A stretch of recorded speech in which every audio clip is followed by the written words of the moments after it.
drown in drought and brevity. And if I'm not the soul of your design, I blatantly decline your remedy. Don't box me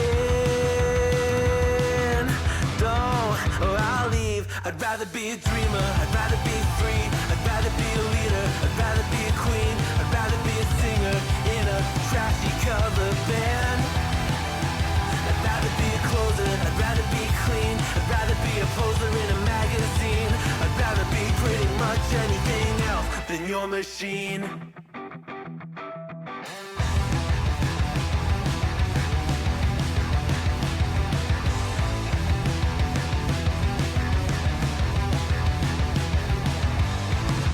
Wasn't always just a single shade, a palette full of gray in reverie. And I can burn it brighter than the sun. I have a colding gun inside of me. Don't box me in, don't, or I'll leave. I'd rather be a dreamer, I'd rather be free, I'd rather be a leader, I'd rather be a queen, I'd rather be a singer in a trashy cover band. I'd rather be a closer, I'd rather be Hello! How's everybody doing tonight? I hope you're having a wonderful evening. It is Monday. It's doodling time. So, how's everybody doing? For those of you who are not in southern Missouri, you probably don't realize that today the sky turned gray and drizzly nastiness came down from the sky, which is fine. It's fine. It's November. It happens. We will survive. But it felt perfect because this is an actual thing on the National Day calendar for today, right now. It is National Blasé Day. And it's a perfectly great, wonderful, melancholy type of day to be blasé. Welcome to the stream. My name is Matt Brotherton. I draw stupid little dudes. I draw dumb doodles. And I do it to bring joy to the world as best I can. On the screen right now, you can see spinning is my random wheel of prompts. I've done something a little different tonight. Because today is National Blasé Day, and I have to admit, I'm feeling pretty strung out, pretty down in the dumps a little bit. My energy levels have gone non-existent. I have added some random things that I just went out and grabbed off of the interwebs to the wheel. The 3 big old giant bites each represent exactly 20% of the wheel. Those are the actual prompts that had been given to me by audience members. Those are all basically, that's what that is. I was grouchy but decided to just drop things, causing it, and walk away. I'm glad that you just let it go. That's what National Blasé Day is all about. It's just going meh, screw it. So the 3 big chunks are the things that were on the wheel because people said, hey, you should draw this. And so that's Bird Nerd, Freebie, and Giraffe Zookeeper. The other things on this wheel were randomly chosen art prompts from across the cyberwebs. Some of them are a little melancholy, like a snail with a broken umbrella. And some of them are extraordinarily triumphant, like a snail winning a trophy, both of which came from the same snail-based art prompt list. I've mixed them together and thrown them on here because I felt like if we focus entirely on the negative, it's going to be a sad bummer of a night. But if we don't acknowledge the negative at all, then we're just hiding from reality, right? It's okay to feel melancholy. And sometimes the best way to feel good about the way the world is to just let yourself sink into a nice, deep melancholy and enjoy the weight of the world on your shoulders. And so, without further ado, I'm going to go ahead and get started by spinning the wheel and picking our first prompt. Oh, it's so close. It's so close. Giraffe Zookeeper right off the bat. There we go. That's a great way to start the night. You know, you love it. You love it when a fan, when an audience suggestion pops up right off the bat. This is reminding me of a shirt I recently saw in a shop that made me sad. It was just a frog sitting in a chair like a person in a room full of books and stuff. And he just looked super sad. I think I've seen that illustration. So we're going to start with Giraffe Zookeeper. And I'm not 1000% sure it finally happened. What a zookeeper looks like. So I think there's a really good chance that my giraffe zookeeper is going to be basically dressed as Steve Irwin, but also wearing like a safari hat. That's what I'm thinking is my plan here.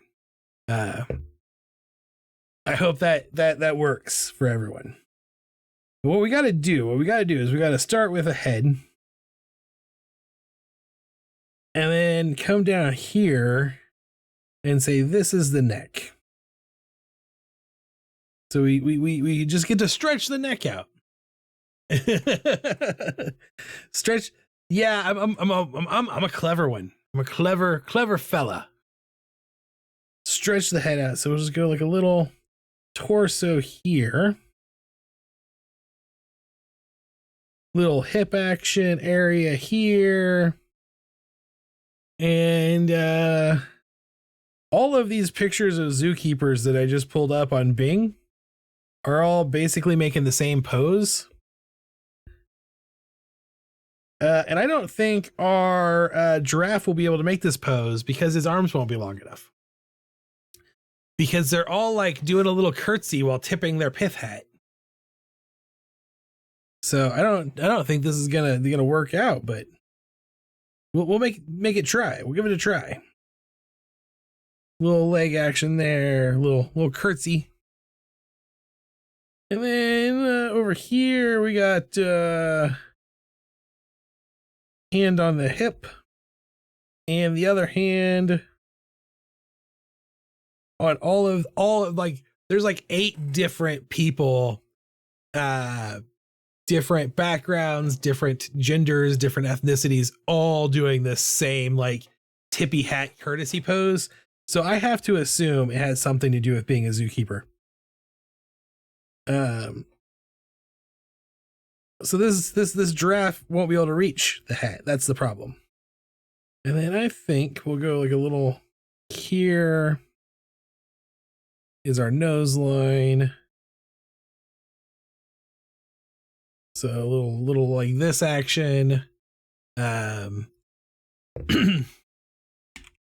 Here's the thing is I don't want it to look too terribly much like the giraffe from oh,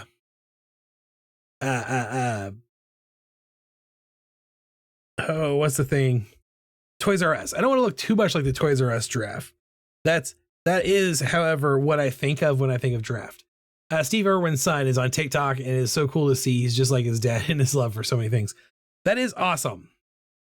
It's always great. I mean, Steve Irwin was a person who just loved animals. And honestly, I feel like we could use a lot more cool educational people in the world right now. I often lament our lack of Mr. Rogers in the world. I have told many a person that I feel like it is no coincidence that Mr. Rogers' last episode on air was August 30th, 2001. I feel like there's no coincidence there that in a world without Mr. Rogers and everything immediately going to chaos and darkness. I'm going to do a little pith helmet type thing.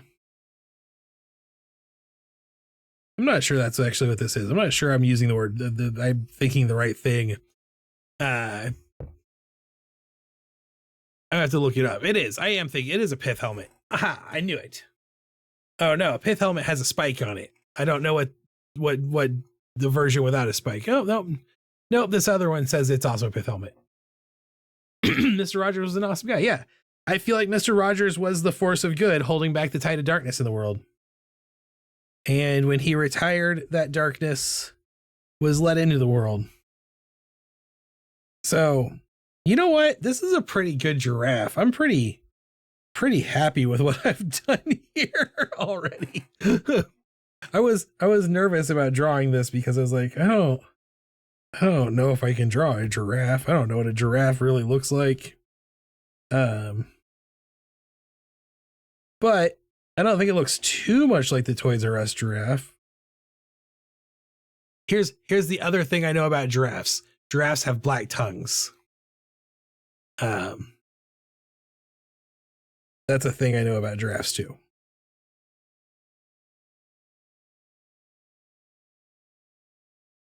Like I said, I don't blame my education problems on my upbringing, my school that I went to, because they did teach me things. I just only retained the things related to cartoons for the most. That's not true. I retained so much useless information in my head. There's so much garbage in there. When I was making my messages to myself short video for the day, I just brain dumped for like 10 minutes into a notepad, and that's what's all in the brain. They will also swing their heads around and hit each other like a swinging weapon. Wow. That makes sense since they have little pointy club horns, antennas on their heads. I do know they also like their cool nub things are cool because they're like ridges of cartilage and they're under the skin, which is why it looks like they have weird antennas. And then they're like little hard nubby points. And if you go to the zoo in Kansas City, sometimes the giraffes will come over to where they can like reach out to people, or at least they used to. I haven't been to the zoo in a really long time, but they used to be able to like get to where they could reach out to people, and they would like come over and lick at you and thump you with their nubs to try to get food from you. So that's the thing. That's I guess that's knowledge, or firsthand anecdotal knowledge, but knowledge nonetheless. Yeah, this is gonna be fun. This is a good, fun little thing. I'm going to have his ears folded under because they have little cow ears. I wonder. I bet. I'm gonna look it up. I bet the giraffes use the bovine terminology. Elephants do. So like you're a cow elephant or a bull elephant. I bet giraffes are the same way. They are bulls and cows. Fun facts. Bovine terminology. I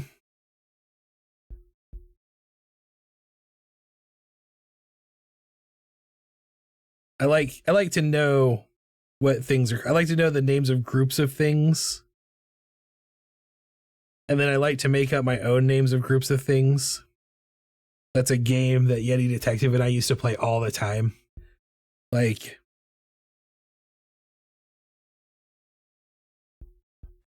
a group of LARPers could be called a party.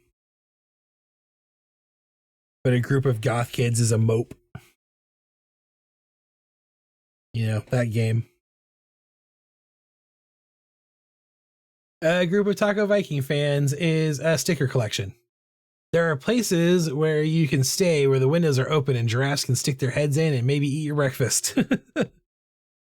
That, I bet they're in Africa.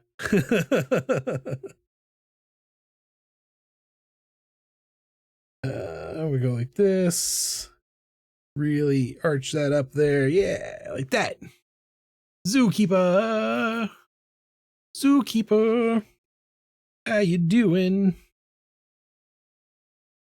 Little khaki shirt. Short sleeves. Because, you know what? They're not, I'm going to throw this out there. I don't try to tell people how they should dress, but I do have a pretty good sense of fashion when I want to. And I know what looks good on most people. And on very few people, like I bet they're in Africa too. Most people do not have the ability to pull off a button-down short sleeve shirt. It's just too ingrained in our culture as being nerd clothes. But you know who really can pull it off is Steve Irwin can pull it off. But zookeepers in general, zookeepers are okay with having a short sleeve button down shirt. Like they're one of the people who does it. It's like no one should wear shorts unless you're a professional basketball player, right? And then professional basketball players are great at pulling off shorts. Although that is also true, in my opinion, most UPS drivers I know can pull off shorts also.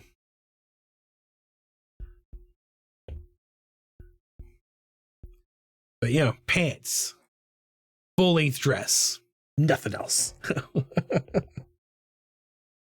And I don't want to see your toes. I don't want to see my toes.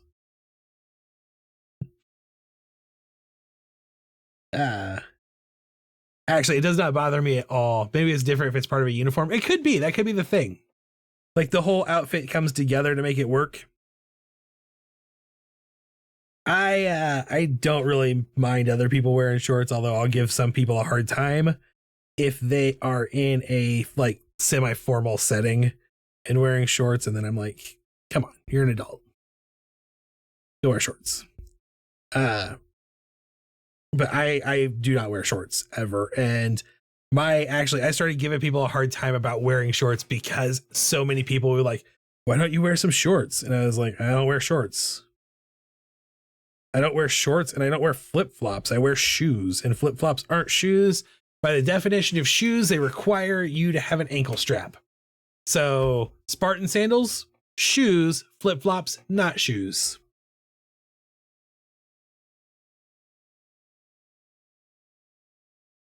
Okay, this is looking pretty good. I'm pretty happy. UPS is actually one of the things that made me grouchy. I'm sorry to hear that. UPS often makes me grouchy. They're better here than they were in Montana. Man, UPS in Montana was horrible. There is a reason I ship everything I do through the Postal Service. I know it's not always the cheapest way to send things. And I know around here, there's some controversy about whether or not it's worth using the Postal Service, but I always use the Postal Service. I will ship everything to the Postal Service. It's just the way I support the system. It is an important part of our society. And also because even as bad as the Postal Service is, UPS and FedEx are almost always worse. The Postal Service sets a bar, and then UPS and FedEx have to be just at that bar in order to get business. Flip-flops are just tempting the fates. I really dislike flip-flops. I really don't like seeing naked toes in general. But yes, I think flip-flops are a public safety concern. I think they are responsible for so many accidents that I have seen firsthand. I try to support the post office as well. Yeah. Around here, FedEx seems to do pretty well, but I don't do pretty good, I guess, actually. I don't ship FedEx, but I get stuff sent to me on FedEx sometimes. And I don't have any complaints about the FedEx driver, at the very least. The FedEx driver is very nice to the dogs. I'm trying to decide how I want this nose shape to be. I like it humped, but as I look at my giraffe picture, they don't really, they have a weird hump like that. Like their nose is shaped weird. I think I'm just going to go with a basic hump. I don't think anyone will notice. I wear them sometimes, but usually around the house because I don't like some of my shoes. I'm one of those people who's like, you can wear flip-flops to the shower, and if you really have to, at the pool. Like I said, I'm not the boss of anyone. I can't tell anyone when they can and can't wear their flip-flops. I just really have problems. I don't like them. I don't like feet in general. I know multiple people who think I'm a weirdo freak because of my like anti-foot fetish. That's the best way to put it. Is it's an anti-foot fetish. Come down. This will be the outside of the bottom lip and up.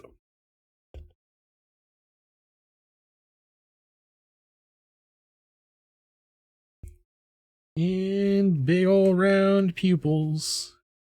Big old round pupils. Big old round pupils on this giraffe. On this giraffe. I've done some really cool drivers for both UPS and FedEx, but in general, I have fewer issues with FedEx. And that was so when I was in Montana,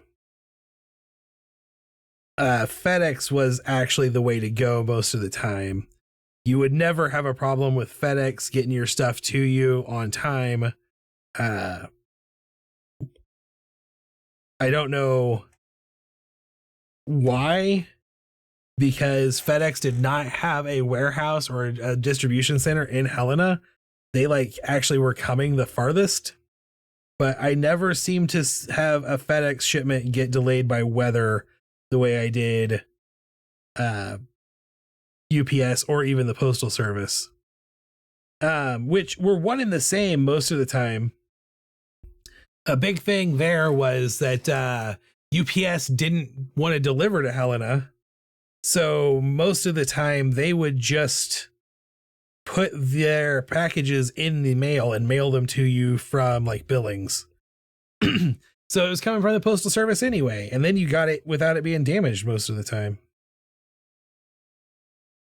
I think I'm going to draw the circle base in a little cutout first. Like so.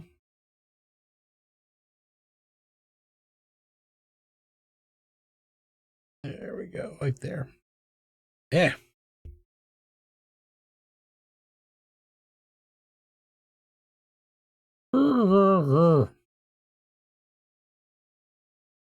Sometimes you just gotta let it go and stop trying to be a perfectionist, especially when you're drawing a little circle. Yeah, I don't understand a foot fetish. Feet are just gross in terms of hygiene. No diss to the feet. They are just forced to hang out in the gross caves of sweat. That's right.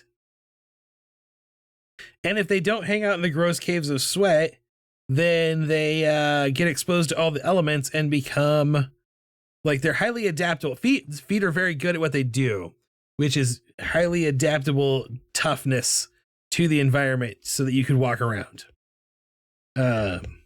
So if your feet aren't protected by socks and shoes, then they develop crazy, scary calluses. And then they're even grosser to look at because feet are miraculous, but they're gross. Don't touch me with them.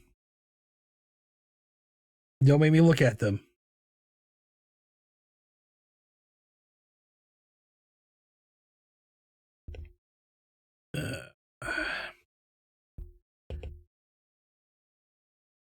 Oops.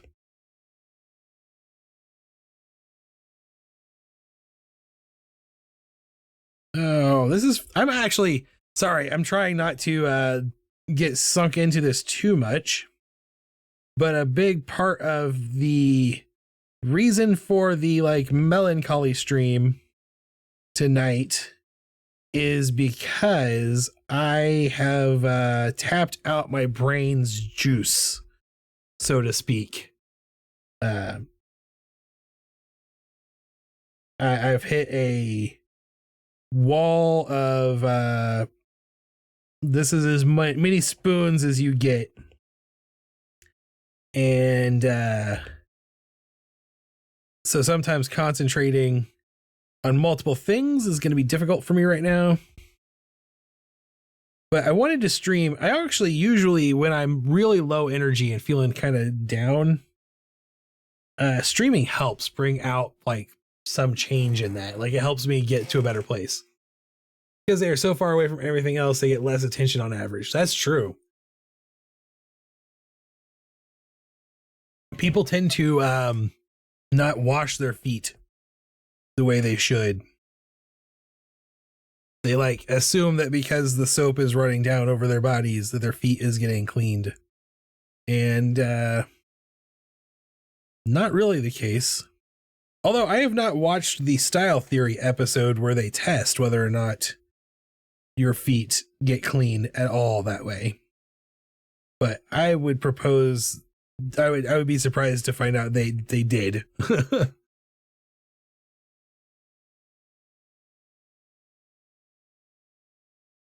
Whoop. Whoop.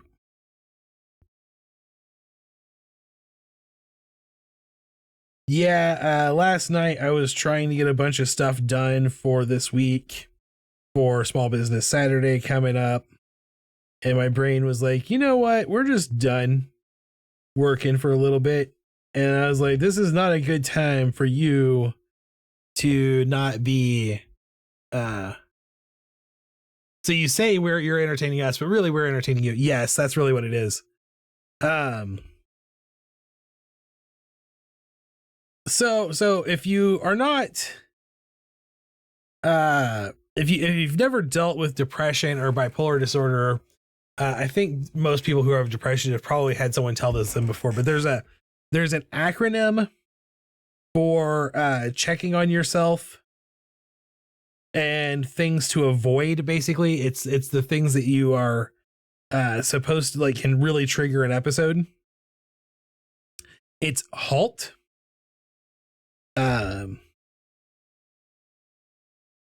Hunger, anger, lonely, tired. So when you are having an episode, when you're going into a depressed state or just feeling kind of really crappy and feel it all coming and weighing down on you, a good thing to do is to stop and ask yourself, is to halt and ask yourself, am I hungry, angry, lonely, or tired? Because those are the triggers that are most likely to cause an episode. And oftentimes, the opposite of those is likely to end an episode. So, hanging out with friends, engaging in socially, getting lots of sleep, eating some food, taking a chill pill, those can all help end an episode. So yeah, coming and hanging out on the stream and just like, socializing basically with you guys helps me get through some stuff sometimes. It's weird. When I started all of this, I was like, I'm not going to spend a lot of time talking about these coaching tools that I have or the mental health stuff or writing like motivational stuff. I was like, I'm not going to spend a lot of time doing that. That's not the brand I want as an artist. And the more I do it, the more like compelled I am, I guess, to share that stuff. It's the universe has a way of just telling you, this is what you're supposed to be doing. So get out of your own way and get it done. Black tongue. Do do do do do. Giraffes have black tongues. Do do do do. That's why, like, the message to myself shorts that I've been doing, that's kind of where it came from. Was I was like, I'm just gonna start taking these things that are in my toolkit and sharing them with other people, and maybe that'll make them happy. Maybe it'll make people happy. You know, that whole fight ignorance, challenge cruelty, spread joy message. Okay, I'm gonna try to pick a color that looks like a khaki. I'm not sure I succeeded. That's a little more khaki. That's a little more khaki-y. And boots. Bloop, bloop, bloop. I like it. Okay, so I did the basic giraffe color, but here's the thing we should all know about giraffes.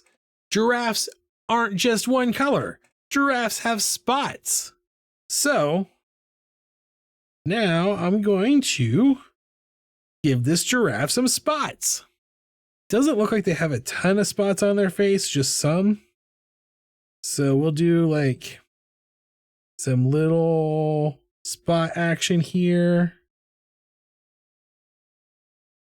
And their spots are not circle spots. Crikey! Their spots are a cool cracky pattern. I bet if I was using, if I was in Affinity, I could use a like Voronoi generator to generate their spots, and it would look really good. But I'm not. I'm in Illustrator, so we're gonna draw spots by hand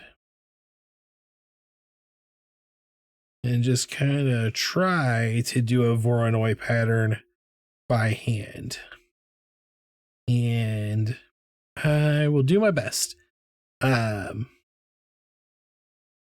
Voronoi pattern, by the way, is a mathematically procedurally generated pattern that basically looks like, well, giraffe spots.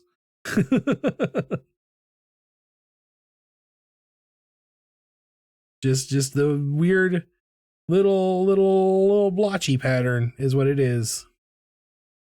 I'm gonna do a little bit there. The nice thing about giraffes is that the farther down their neck their patterns go, the bigger the blotches get. So like you can draw fewer of them, or I can draw fewer of them. So that's cool. That's a good thing. Thanks, giraffes, for being so considerate like that. I appreciate all that you do in the world of super long-necked herbivores. Do their spots go down their legs? My reference picture I have handy does not show their legs. It's like a giraffe from the shoulder up.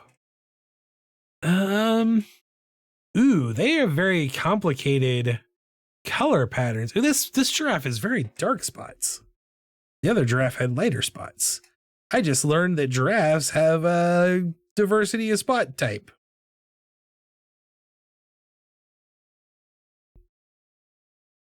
This is always be learning. I actually feel like I'm doing a pretty good job here. I think this is coming out pretty well. I'm pretty happy with it. And now I'm just gonna fill in the spots. Boop, boop, boo, doo, doo, doo, boo. Ooh, no. You're not closed all the way. Like that.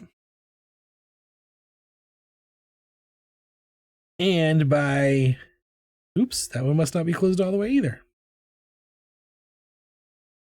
By doing this without line art to separate these spots out, I think it gives it a nice feel to the whole thing. Man, I'm bad at closing in spots. I have so many openings. That spot was open on both sides.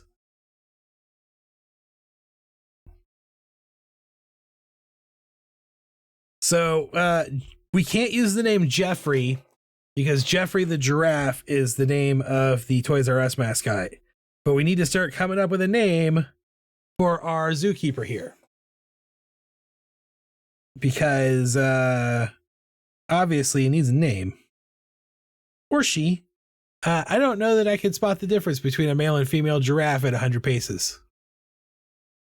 They seem relatively similarly shaped, except for once you get a picture of a male giraffe from far enough back, they don't wear pants, and you can tell they're male giraffes.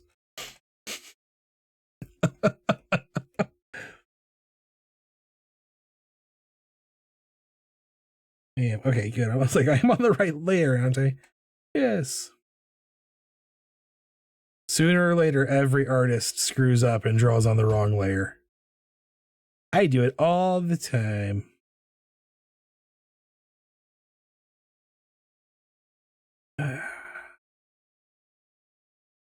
By the way, if anyone's ever curious as to what music plays on my starting soon, Ginny the Giraffe is a good name for a giraffe.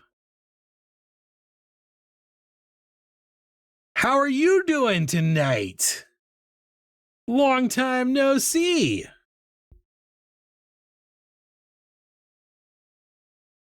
I hope your National Blasé Day was meh.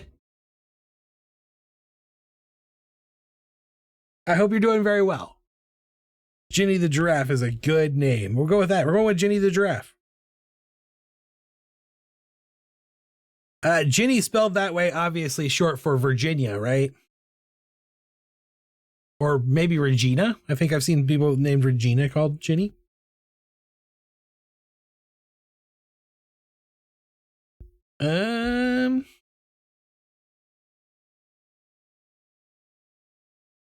So you'll laugh. Better now, I've missed your face. Oh, I miss you too. You're gonna laugh. Earlier today, I was talking to someone, and I got made fun of for recommending that they use an Eisenhower matrix. And I realized that these days, almost all of the people I talk to are mostly artists who did not go to business school. And so, like, when I mention an Eisenhower matrix, sometimes I get really, really confused expressions. And I'm like, how are you supposed to know what your priorities are if you don't know what's important and urgent?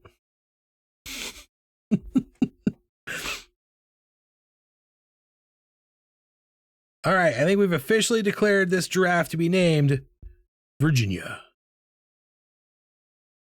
Ginny the Giraffe. All right, Ginny the Giraffe obviously has a huge, long neck shadow. Oop.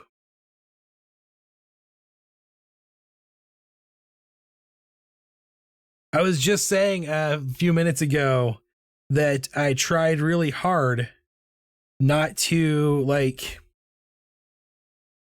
bring up self-help stuff or anything like that, or like motivational stuff as an artist. I was like, I'm just going to focus on my art.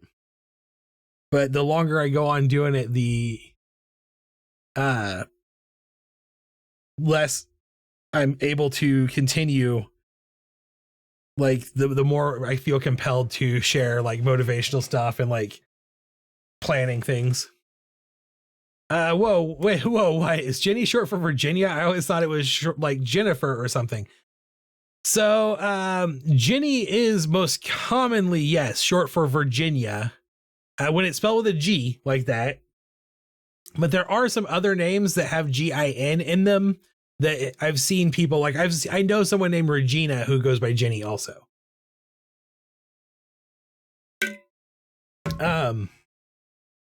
Also people a lot. I think there's a common when people are named like Guinevere, they'll go by Ginny also. But I don't personally know anyone like that. I just know of a television character like that.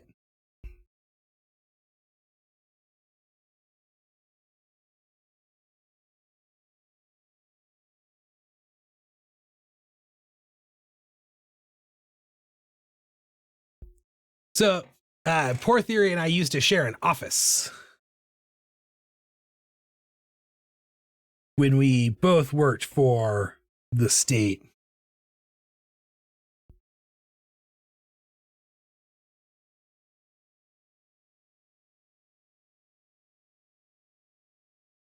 A long, long time ago. I can still remember.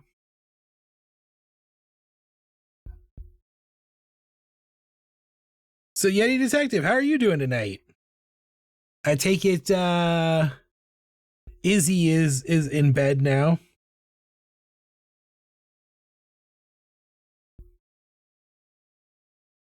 We are working off of the wheel tonight.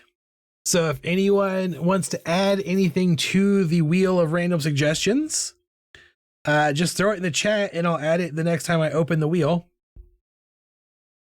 Giraffe Zookeeper has been on the wheel for a while and it came up tonight. So that's what we started with. That was the first thing that popped up today. I have added a bunch of random prompts to the wheel because we were down to 3 audience prompts. So I added a bunch of random prompts to the wheel that were a mixture of melancholy prompts and happy prompts for this melancholy stream. But I have made, if audience prompts have a higher weight, so they'll have a bigger piece of the spinny wheel pie, so to speak. When the wheel is spinning, they'll have a higher chance of getting picked. Okay, I think I have drawn a giraffe zookeeper. Izzy is in bed now. Yeah, I have to prep for a tech challenge from this mental health startup that might be cool, but I do not feel like doing it. That's okay. No one should feel like doing work today because it's National Blasé Day and everyone should just feel blasé. That's why we're having a melancholy stream, so we can all get together and just be like, yeah.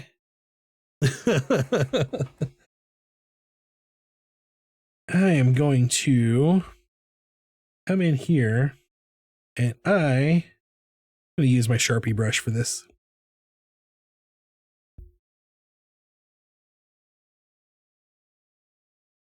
Ginny.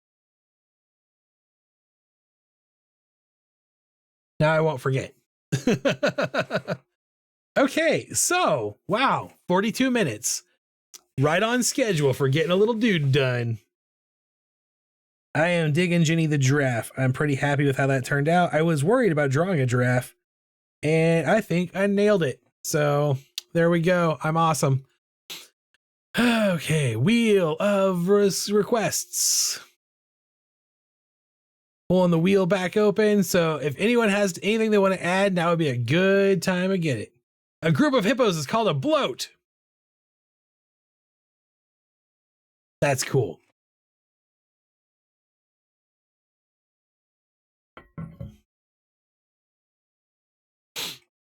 What is a group of yetis called? That's what I want to know. Actually, that reminds me, there is something I need to add to this wheel. Yetis Charlie's number 3. The only Guinevere I've ever known was a corgi. Bloat feels appropriate. Apropos. It does. Bloat is a good name for a group of hippos. And that also needs the heavier weight. There we go. Okay, so the third of the Yetis Charlies is now on the wheel to come up, just in case. And then we'll be done with them. Mwah. I actually put together for Yeti the other day. I put the 2 of them, the 2 we've got done so far, on a silhouette pattern. All right, I'm going to go ahead and spin this wheel and we'll see what we got. So spin, spin, spin, spin, spin, spin, spin, spin, spin, spin, spin, spin, spin. All right, no free B. Penguin in a Hawaiian shirt. Okay, I will definitely keep an eye out for the mail. I have to check it on a fairly regular basis. Penguin in a Hawaiian shirt. Hawaiian shirt penguins. A group of Yetis is called a flurry. That makes sense. What is a group of Triceratops called? That's another good question to know. All right, so penguin in a Hawaiian shirt. So I have drawn a lot of penguins in my life. Back before the I wanted to extend it. That's okay. I'm used to my friends not remembering my birthday. It happens a lot. It's come up a few times over the years. Even big milestone birthdays like 21 or 18 or 40.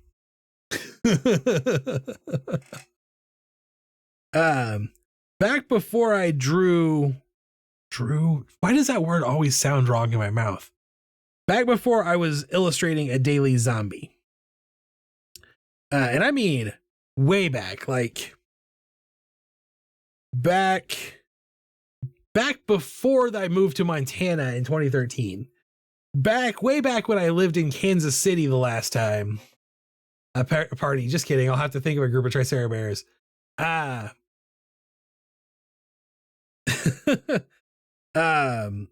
used to draw penguins all the time. They were my go-to thing to draw that was not myself. Anyone who has followed my art career for any length of time knows that my number one thing I draw is myself. Because I feel like if I draw myself poorly, no one will get offended. But I dated someone who came to associate my penguin art with themselves. And after we broke up, it got awkward drawing penguins because there was a thing. So I stopped. I accept Flurry of Yetis. The thing I was going to suggest is maybe not PG-13. Technically, I ordered it in time. Shipping is my struggle bus. It's okay. It's okay. It's the thought that counts. And we've all been crazy busy for a long time, so I think you're good to go. The hydration penguin was the first penguin I had drawn in like 10 years when I did it. I remember so many penguins. Yes, I've drawn so many penguins. I love penguins. Little Hawaiian shirt thing. Okay, so do you think this penguin wears its Hawaiian shirt like a shirt, like it's closed, or you think it wears a Hawaiian shirt open over the top of another shirt? That's an important fashion decision this penguin needs to make for itself.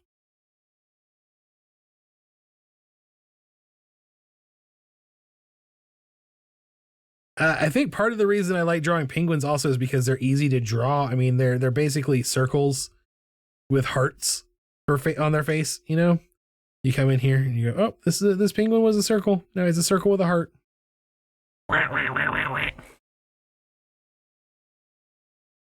It actually made me a little sad that I went so long without drawing penguins, because in my penguin off time, Adventure Time made a penguin a really important character, and now everyone assumes that every penguin I draw is from Adventure Time. I see penguins and you were my first thought. Yay! You know, one of my most popular stickers was inspired by your username. Not the one you're currently using, but a previous username. Penguins already have a tux underneath. That's true. But only if you assume that all penguins are black and white. One of the first pieces of illustrated merch I ever sold, I made it as I drew the image, and then I made it a t-shirt because our friend Redneck Witch Doctor wanted it on a t-shirt. and it is a penguin wearing a white tuxedo because its normal tuxedo wasn't formal enough. It's also wearing a top hat. I believe that's still actually available. I think my Zazzle store is still technically open. I should go and grab those drawings at some point and redo them like I did the capybaras recently, the Cappy Adventurers. Although, let me tell you, need to go back to that. I missed it. You should. It's a great username, and you can have a cool avatar now.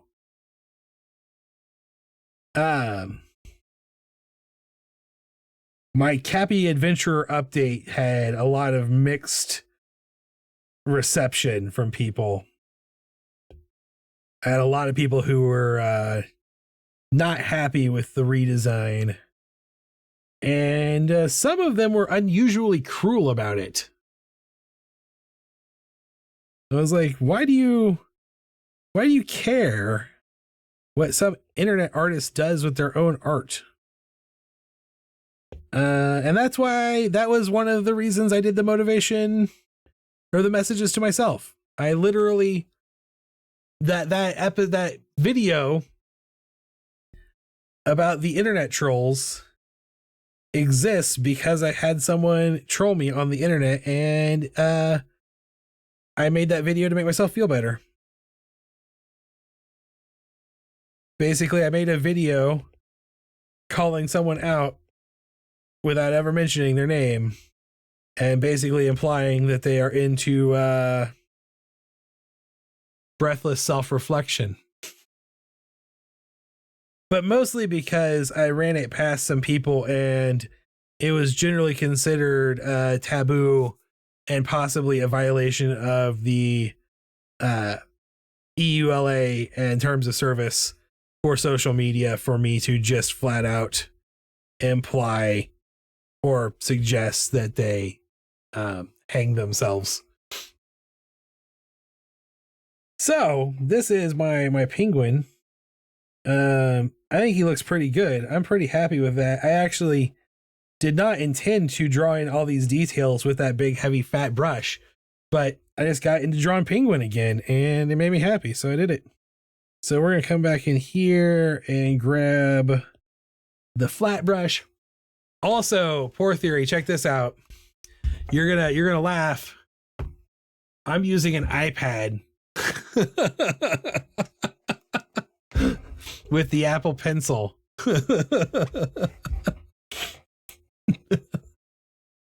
Oh.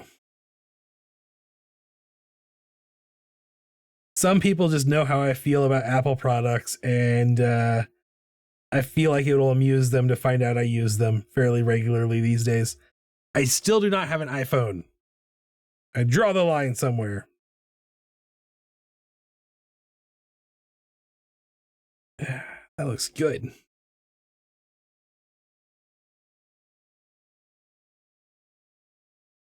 Yep. Big round penguin head, big round penguin head. Art. I'm not liking this. Hang on, I think I'm gonna turn my smoothness up. I was going to increase the size of this brush and do an actual circle. Like so. There we go. I'm always willing to admit that penguins should always make you happy. Penguins should always make everyone happy. They're magicians. I always feel compelled to let people know, especially people that have heard me rant for hours, literal hours, about my dislike of Apple products. I always feel compelled to let them know that I've started using an iPad, but it was not draw the line, he says. It was not it was not like a choice that I had. It's not like I was like, oh, I'm going to just break down my morals and go with this walled garden ecosystem. My computer died, and literally an iPad was the cheapest thing I could get my hands on that would let me keep doing my work. That being said, there's a really good chance that the next computer I buy will probably be a Mac Mini. And the reason for that, though, is that for the first time since the 90s, there is a Macintosh computer on the market worth buying at the price point they want for it.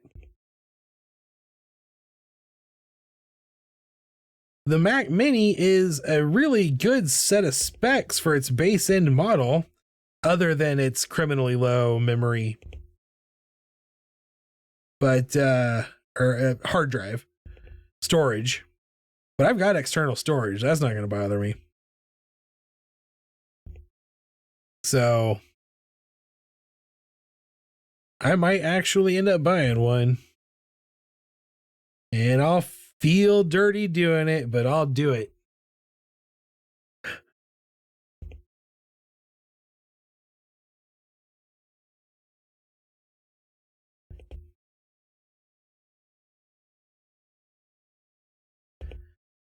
Oh.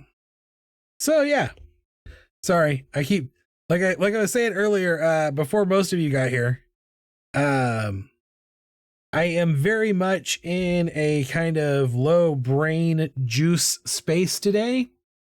The ecosystem is a trap, I know. I'm kind of in a low brain juice space today. I'm limited on spoons, as they would say. So I'm trying to remind myself that I need to also be engaging for the audience.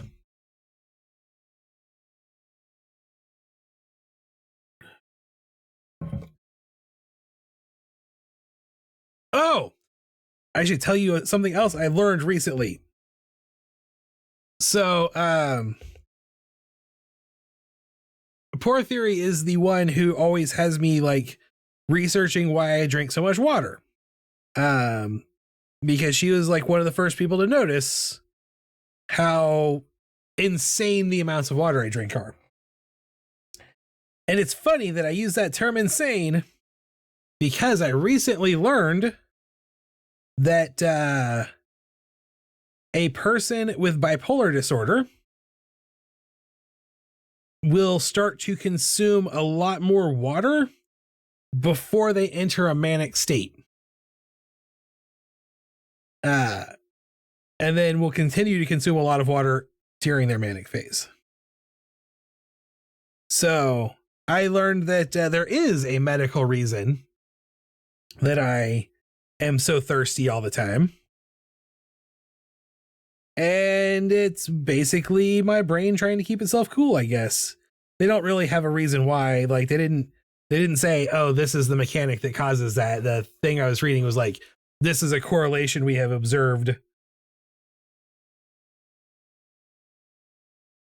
But I thought it was interesting when I learned that, because I was like, now I can also go back and look at my trackers and go, oh yeah, that totally tracks. The only thing that's worse than an Apple computer is a Windows computer, where the trade-off is you can choose from many different hardware configurations on a Windows computer that all suck, or you can pay extra to buy the configuration Apple's designers decided was best. That's true, but also if I want any of my equipment to work, I can't use Linux. None of my machines that run my business are Linux compatible, and I have not been able to get any of the software to work in Wine or any other emulator.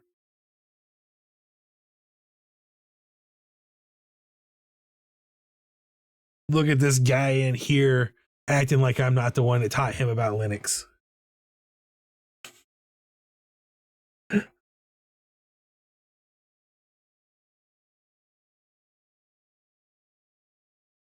Someday I might be able to get all of you in the same place.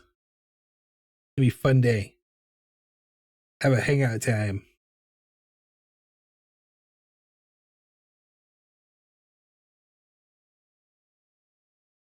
Someday I'll be famous enough to have TacoCon. Do my own convention.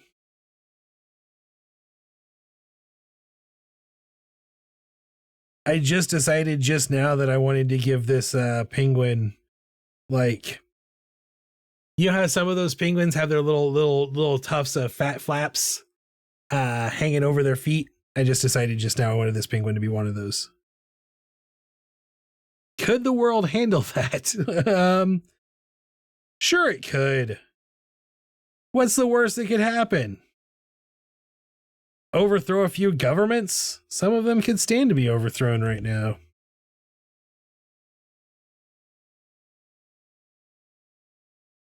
Would this con be on a Tuesday? It could be. It could be.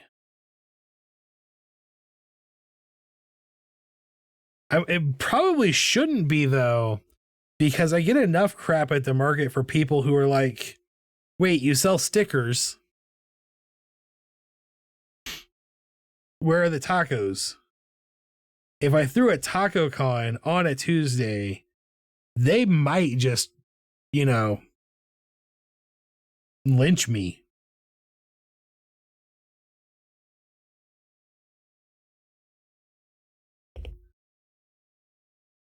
Oh, this is rough. This is a rough looking penguin right now. I was happier with the giraffe. I'm not gonna lie. But it's okay.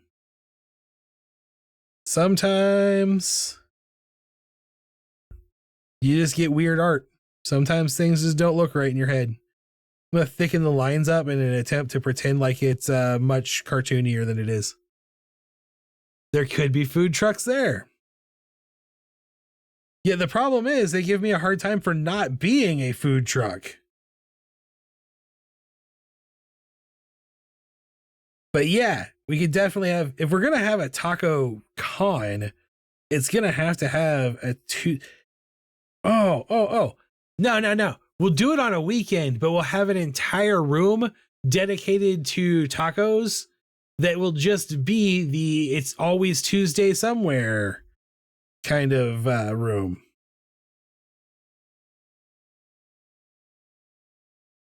Like there's an episode of Brooklyn Nine-Nine where they go to a place that's like TGI Fridays, but it's Wednesdays. And they're like, it's always Wednesday here. The most boring and bland day of the week.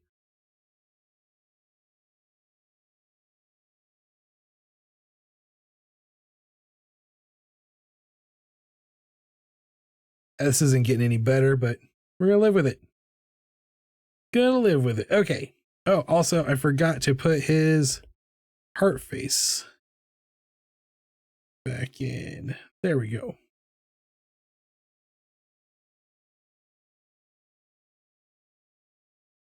Taco eating contest.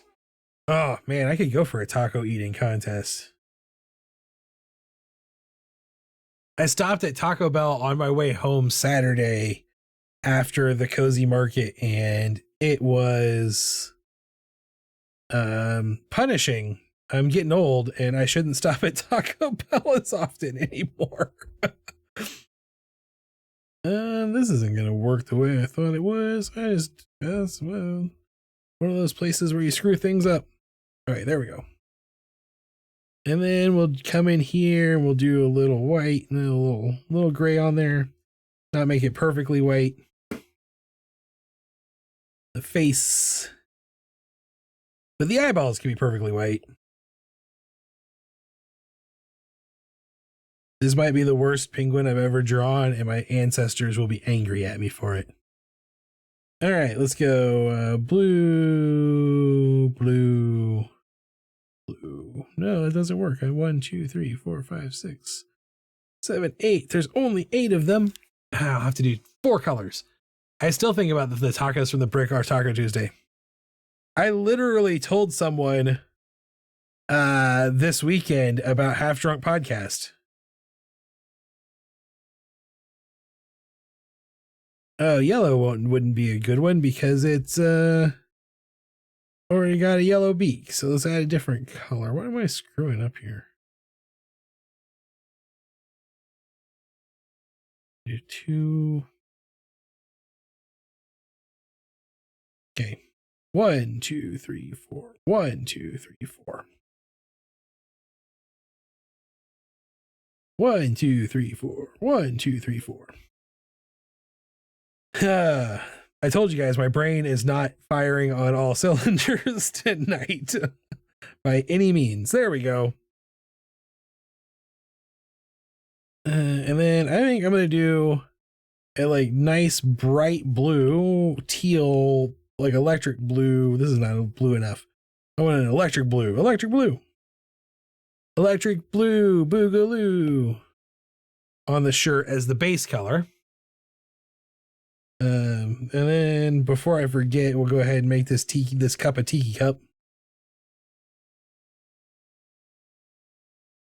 And I think we'll just go ahead and make a little cocktail umbrella orange. And now I'll draw in, the brain cylinders are just saying meh. It's their day off. They're like, you're not supposed to be trying to think hard today. What are you doing math for? That's crazy, Tug. And then I'll come in here and we'll do a little flower like so. And I'll just do a bunch of little flowers and then add little flowers on the outsides of the flowers. And it'll all be fun. Turn that smoothing down so we can make the flowers easier.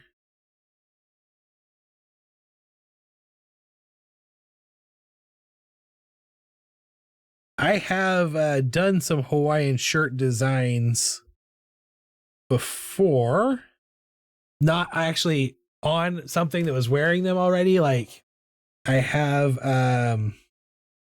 done Hawaiian shirt patterns, and I did them because my brother, Harriman, loves Hawaiian shirts. And so I made a Hawaiian shirt pattern with smeeches in it. But then we started looking into what it would cost to get a custom Hawaiian shirt made, and it was crazy expensive. Like $50 for one shirt.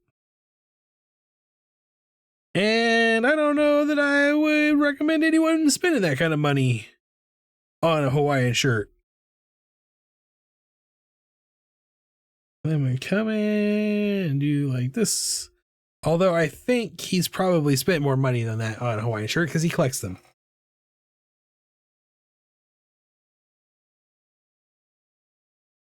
And I guess I shouldn't give him a hard time because I've definitely spent more money than that on a tie. And I don't even wear ties anymore. Kickstarter? Oh yeah, I could.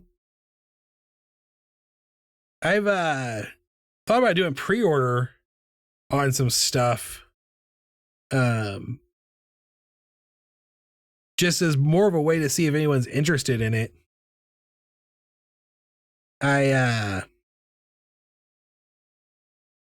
think though that everyone who wanted a keychain has already gotten a keychain from me.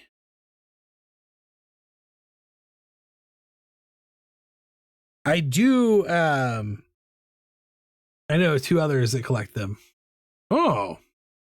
Maybe I should do them. I can do them print on demand. And that's what where I was looking at that price was actually print on demand. I don't need to make a lot of profit off of anything like that. So I try to keep my print on demand prices pretty low. I don't do t-shirts and stuff in house because I don't really like dealing with inventory. And let's add some pink.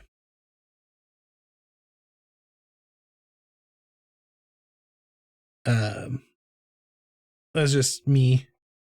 Personal laziness preference. But I have a market friend who has started doing t-shirts and she really enjoys them.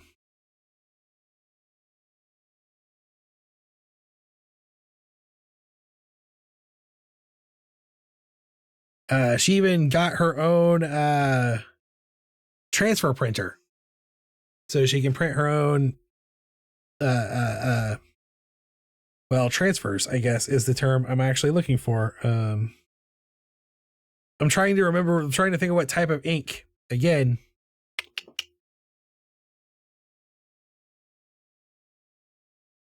but it's that ink that when you heat it up, it melts into fabric and stuff. That's what she got, a printer that prints that. Dedicated to it.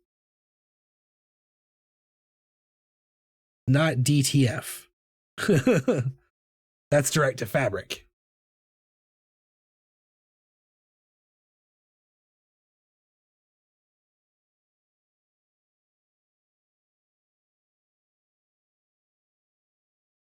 My next big sublimation. Thank you. That is, yes, sublimation is what I was trying to remember.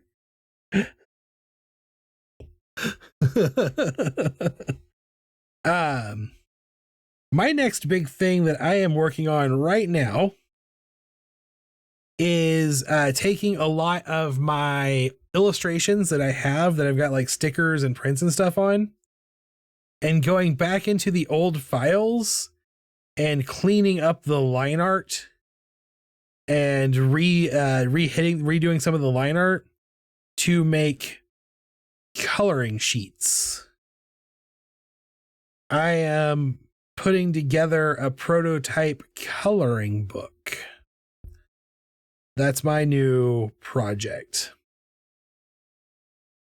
I'm doing that because it is one of the things that is in my, like, here's what you should have in your portfolio art licensing checklist. And art licensing is something I'm very interested in pursuing. The other one that I would really love to get into as far as like that licensing field goes, I'm saying this right now, one day I will have a puzzle that is sold in a major big box store. There will be a puzzle with my art. That is a thing I am saying will happen right now. There's already, you can go to Redbubble. If you look me up on Redbubble, you can find my illustrations, and some of them are already on puzzles. But that's not the same. Okay, I think that looks like a pretty decent Hawaiian shirt. I'm pretty happy with it. I'm gonna switch this guy to multiply. And let's do some shading. We'll keep it real simple on the shading. I always say that, and I'm always a liar. But I'm gonna try today. I'm gonna try to keep it actually extra simple. Oops. Just like come in here like that. Then when I come down, I'm just gonna be like, here's a little shade line. Like that. Little boop, and a little boop, and a little boop.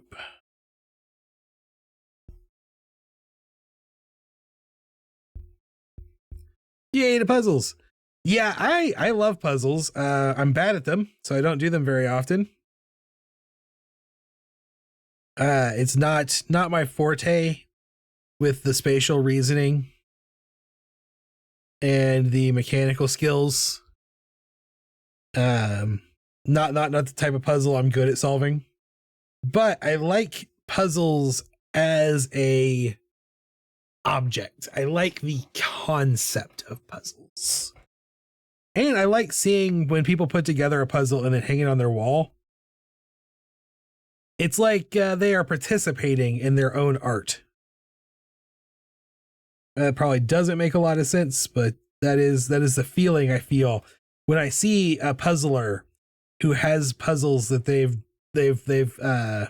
completed hanging on their wall. I'm like, yeah, you participated in creating your own decor. That's not something everyone does. Be proud of that.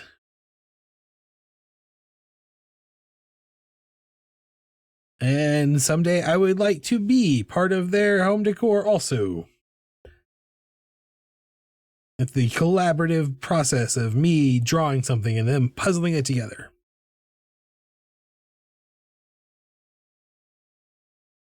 Oh, we hit our too many things mark. Gotta close the file and reopen it. There we go. I'm going to come up here to the settings and simplify. I've been told, I was doing some research on why this keeps happening. And of course, it happens because I have literally the cheapest iPad you can buy. And it's a 2019 iPad. So it's like 5 years, almost 6 years out of date. But if you work in vector like I do, and you get too many vector layers that are too large a size, then it can eat up the memory extra power like fast. And that's what causes that. And so if you go in and you simplify the vectors, it removes a bunch of vertices from your vector art and gives you some memory back. So if you're ever using Fresco and you're using the vector brushes and you keep encountering that error where the thing just kind of, what happens is it stops being able to update the display, what it's showing you. You can actually keep drawing on it just fine, making changes. You just can't see what you're doing. But if you ever encounter that, just try simplifying your vectors and it should help clean that up some.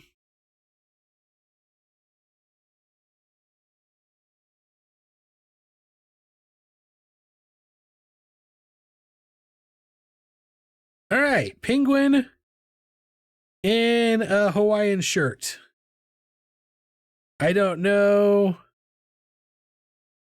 how I feel about you, but you're done. I'm calling you done.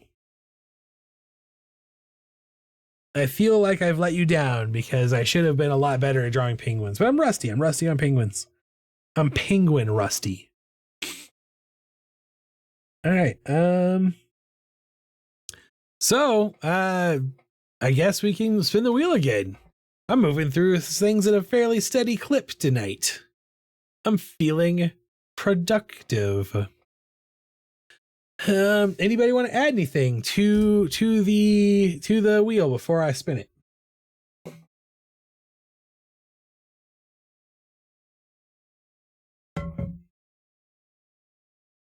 I'm almost out of water. That's not fun. I should have refilled it before I came in. What's worse is I'm almost out of water in my little half-gallon jug, and my big old 5-gallon water jug from the hydration station is also almost empty. I didn't refill it either. I've been slacking because it's meh. All right, it is 8:19. I'm gonna go ahead. Yeti's Charles is on the wheel. It's there. It's even got a big chunk. Let's spin it. Let's spin it and see what we get. Spin it. Boop boop boop boop boop boop boop boop boop boop boop boop boop. Frog eating French fries. I will add it to the wheel.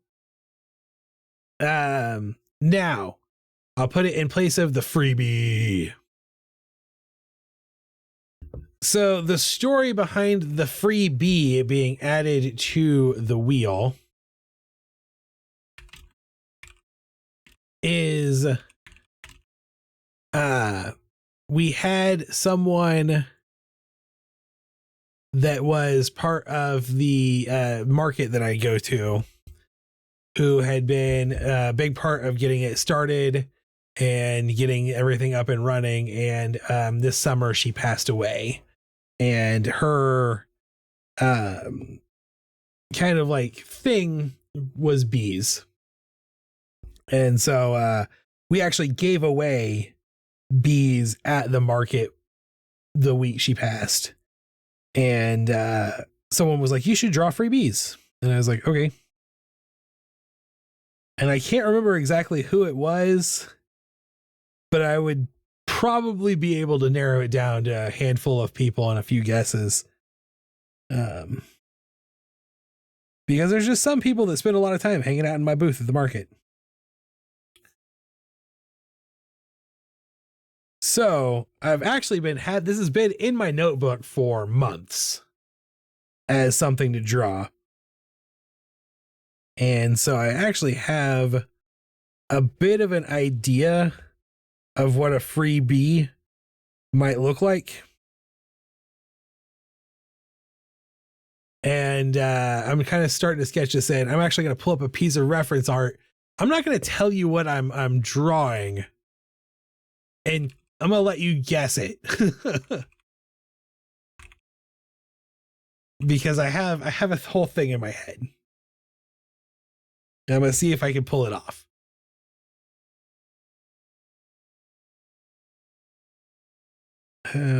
Waistline there.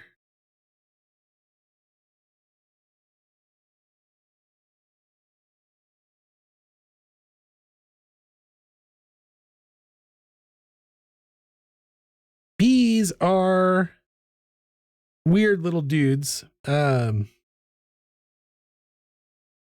My friend has a child who was incredibly afraid of bees most of her life. And she thought every insect was a bee.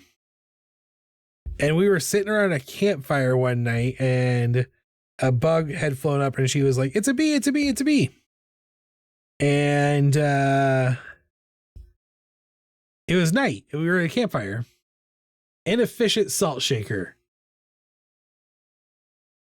That is not what I'm drawing yet, but could put it on the list. When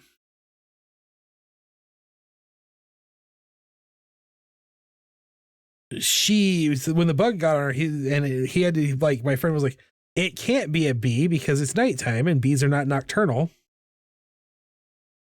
And I suddenly can't remember the word for the opposite of nocturnal, but I learned it that day, and that was the whole point of me telling the story. Now I can't remember it. But I was sitting there, and he said, he's like, they're daytime creatures. They sleep at night. And when he said that, I was like, I have literally never thought of that before, but it has to be true. Like, it has to be.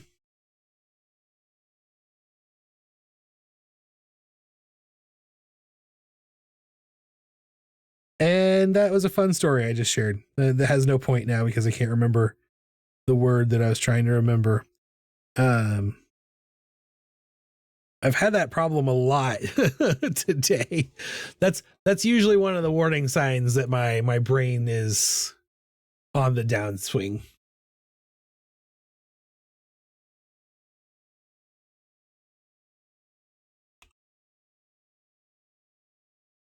The salt shaker was towards the early lines in his drawing. No, you need to put it on the list. No need to put it. Okay. Also recently, my mother got a crochet pattern for a doggy sweater that is black and yellow, and she's made one. It was too small. Diurnal. Yay! Diurnal is the right word. She made one for Muppet Dog in hopes of making her look like a bumblebee, but it was not big enough. Muppet Dog is very big. She's growing fast too. Hopefully she's done growing at this point. Actually, she's 8 months old. It is. I also looked it up. So you are correct. Diurnal is the correct word.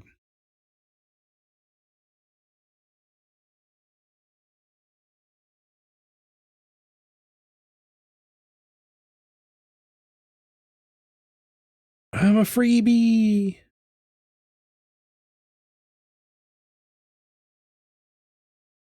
The moment it was mentioned that I should draw a freebie, this is exactly what popped into my brain, and it's been there ever since. So I hope it makes sense.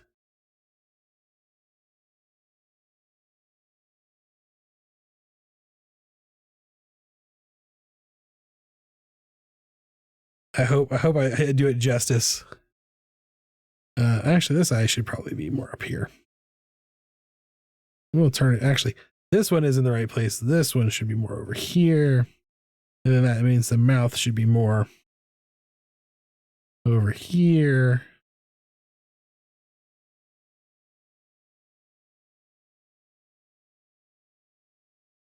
And this also does not make any sense with the way that bees work, because bees are very much hive insects. They are social.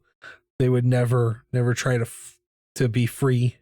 They like their hierarchy.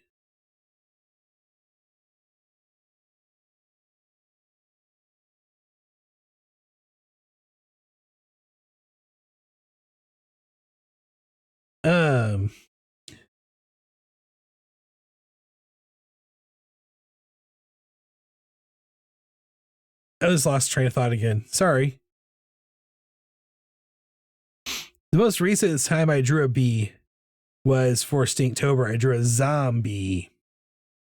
And I actually, that time, when I did that one, I drew a bee that was undead.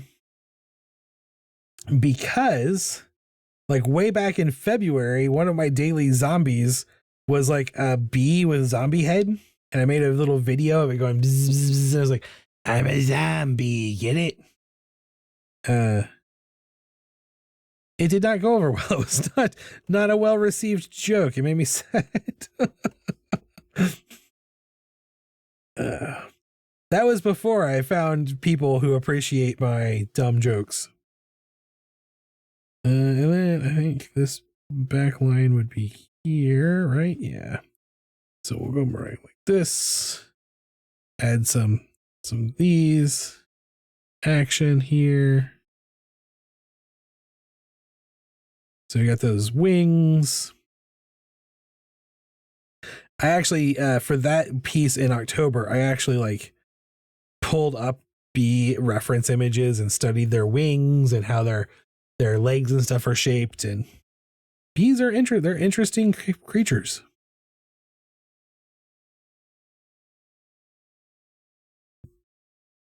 You know, it's cool to learn about insects sometimes. Okay. Does anybody have any guesses as to, I'm still laughing at the pirate jokes. Does anybody have any guesses as to what it is I am drawing so far? If not, I don't know if that just means I need to like find people who have more pop cultural references in their brain, or become a better artist. Probably the second one.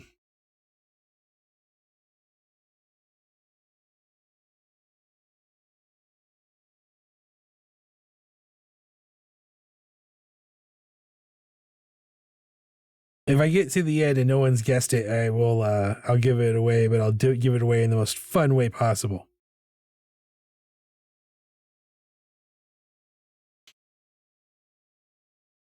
I like what they did with the bees in Doctor Who. I did too. Unfortunately, in reality, we learned that the bees were all dying off just because farmers were killing them with illegal chemicals. Actually, that's not fair. The farmers were using perfectly legal chemicals, but they were legal because the people who make the chemicals had lied about how they interacted with bees.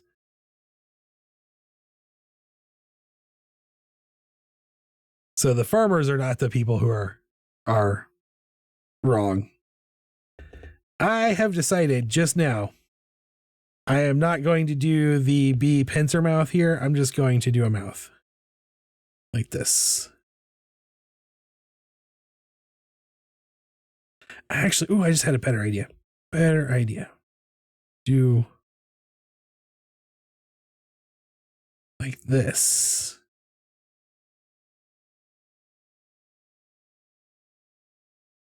because they don't actually have pincer mouths. What they have is these little furry mandibles. Is this bee in a scene in a movie? Yes, it is. Yes, it is.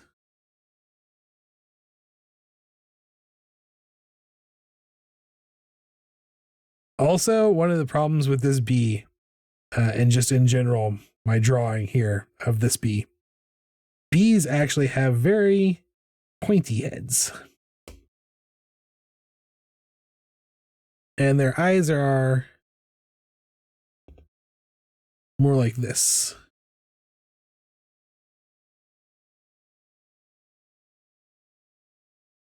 That makes it more bee-like. I was in the other room picking up baby toys when you said, can anyone guess what pop culture reference I'm drawing? I ran back in here.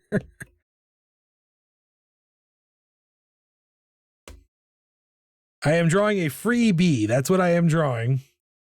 And it is a reference to a pretty classic pop cultural scene in a movie.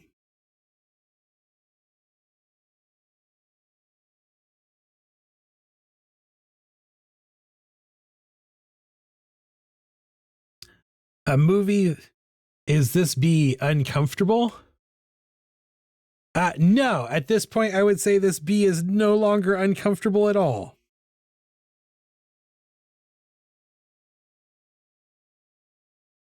But this bee has been uncomfortable in the past. The first time I saw this movie, a friend of mine in high school's parents were like one of the first people I know to own one of those really awesome conversion vans that had a TV and stuff in it. And theirs had a DVD player. And the first time I ever saw this movie, we were driving around in that van, and there was like 14 teenagers in it watching this movie. Are you drawing Stella from A Streetcar Named Desire? No. Similar pose though. I mean, down on the knees, arms back.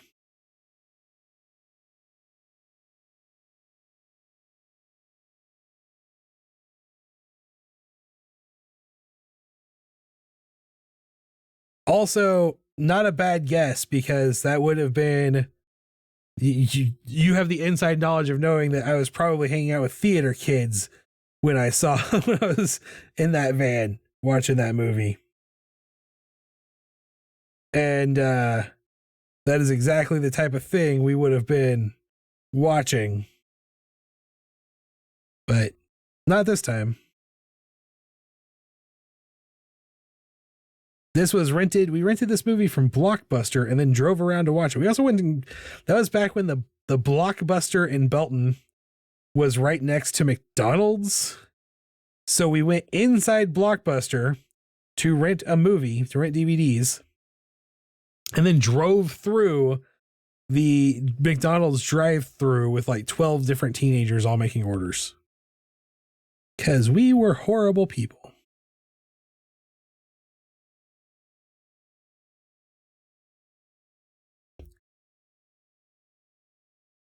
Probably should have gone to Taco Bell. No, we should not. I'm so glad we did not go to Taco Bell that night. Some crazy things happened that night.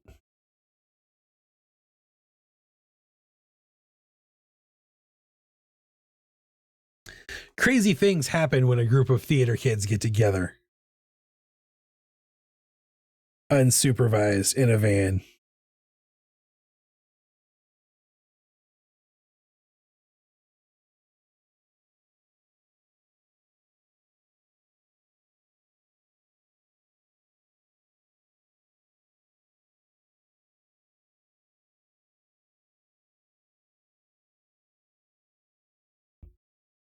Womp. All right, I think that's my line art basically done. This is also not good.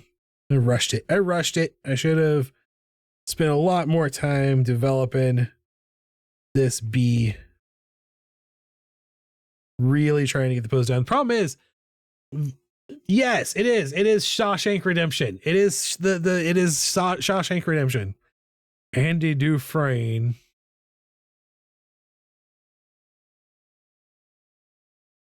That's the trouble I'm having is I'm drawing the bee from the front and the reference image is from Shawshank Redemption is from behind.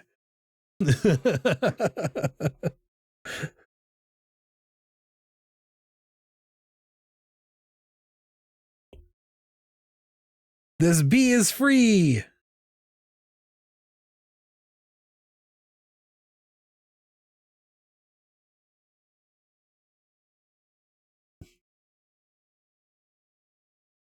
Ooh. I'm not connecting lines all night tonight. I get so much FOMO when you talk about hanging out with the theater kids and saying some crazy things happened that night. You missed out on a lot of stuff. I'm sorry, man. I'm sorry that you thought you were too cool to hang out with the awesome theater kids who did awesome stuff.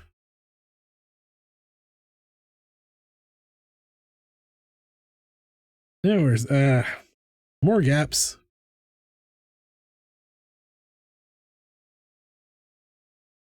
I'm not gonna sugarcoat it. When I was in high school, theater kids were crazy. And I don't think anything we ever got up to in our 20s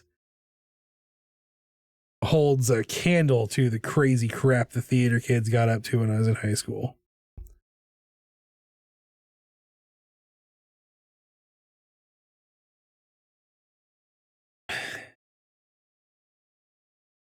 That is connected. That is not. Okay. So it's got to be over here. It's got to be this one. And I'm sure, I'm sure theater kids are theater kids. I always thought your lines just say meh aren't connecting. That's yes, very much. I feel like my everything is just saying meh on doing art tonight.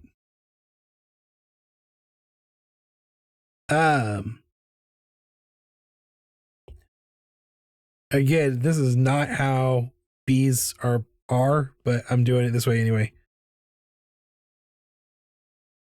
I feel like in American Pie when they make the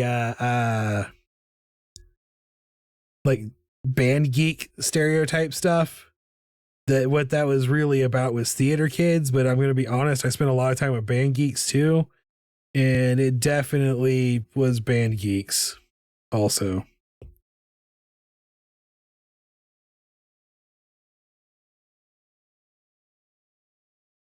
I didn't think I was too cool. They thought I was too cool. I was just actually was too cool.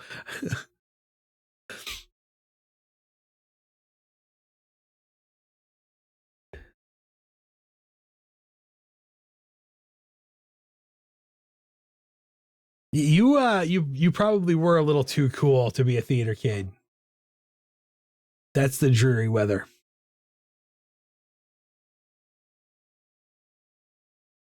Yeah. I don't know. Oh, it's just been a long day for me. I I will tell you right now though, I already feel better. So my hypothesis that streaming would make my brain feel better has proven to be a valid hypothesis. This is very much not the way bees are colored. It's both. Yeah, that was 100%.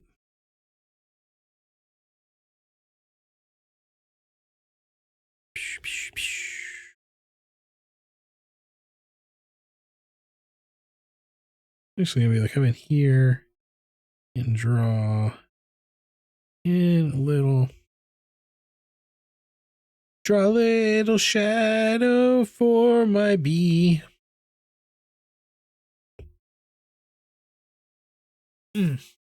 I must be a couple of minutes behind in my stream lag. It slowly grows over the night, but that's one of the reasons we are on Twitch instead of still streaming from YouTube, is that Twitch does a better job of controlling for that lag than YouTube. So like the buffering isn't as bad. Usually, I guess you guys could tell me how bad your buffering is, and it doesn't disconnect as often. We are here to entertain you. That is right. That is what was determined earlier tonight. Just hang out. You're here to hang out and make me feel less alone, to avoid the loneliness. I already ate dinner, so I don't have to worry about the hungry. I probably could have stood to take a nap today. I probably could have done that. That probably would have been good for me.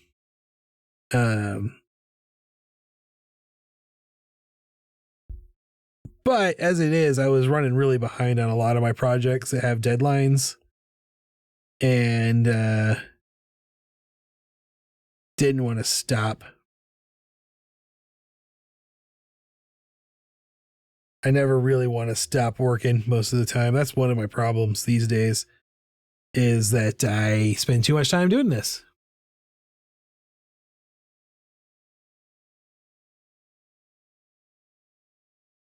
But I have implemented my own advice, and I did spend some time today putting together a task list, and prioritizing it using an Eisenhower matrix, and know at least what I need to get done before Saturday. Because if that's really the thing that was really I was feeling overwhelmed by the pressure I am putting on myself to do really well this weekend, and was like, oh, stop overthinking it and just make it a project. And so at least now I can know if something gets left off the list, it's because I was working in the right priorities, like that I wasn't just losing things off the list because I couldn't focus in on what needed to be done. And that makes me feel a heck of a lot better. Bloom. At least a heck of a lot more likely to not screw everything up. And I'm going to come in here and draw in little armpit shadows. Armpit shadows for this bee. Armpit shadows. Do do do do do do do.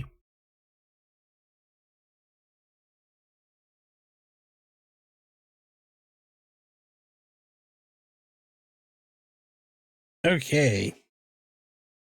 Maybe a little under the butt action. Coming up out of the cage and just doing just fine. Gotta get down because I want it all. That's why you're getting a second room. It is why I'm getting a second room. It's why I'm eventually building a second room.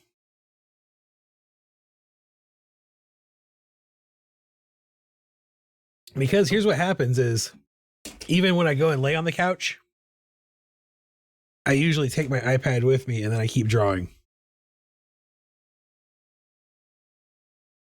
It's hard though. The thing about doing this is that this is a thing that I do to help control the chaos in my head already. So like it feels weird not drawing when I'm dealing with a mental health situation, and I need to do better on things. So here's my freebie. Free. You gotta come in here and you gotta pretend like this bee is in a poop pond and it's raining. That's the thing you gotta think. here.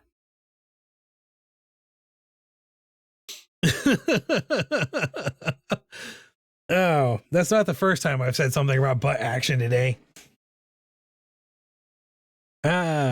Okay. It is 8:45. I've gone for an hour and 45 minutes.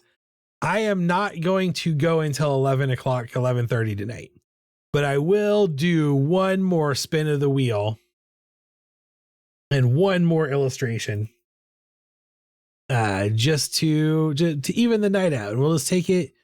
Tonight is supposed to be easy. We're supposed to be easy. It's supposed to be. I forgot that I was supposed to be melancholy. Can give you some ASMR whispers.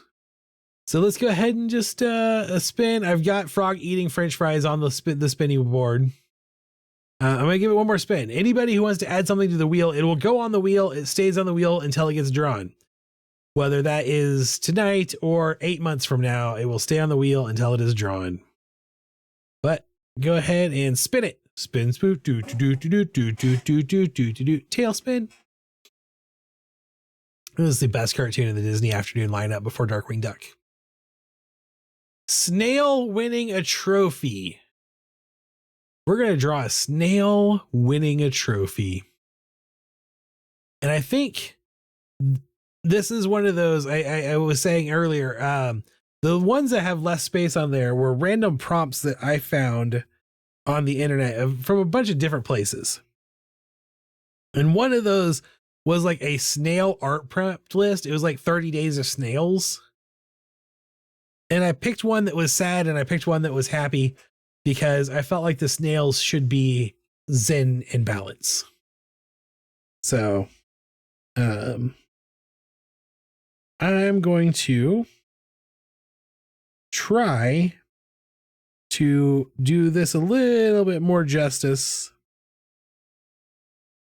than I did with the bee. I think I'm going to come in here and actually draw some shapes in, block some stuff in for our snail. Come in here like this. Do a little tubey shape for the snail. Like so. Little snail head, come back up like that. It's not dirty or inappropriate. It's a snail.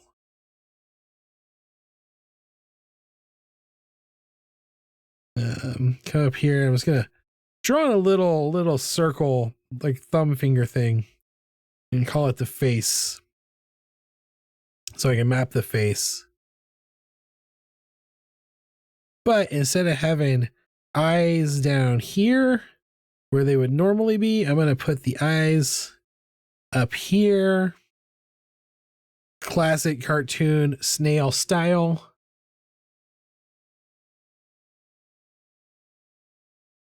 As like antenna eyes. And then big old giant snail smile. And a little snail nose. I'm going to give him a little snail nose.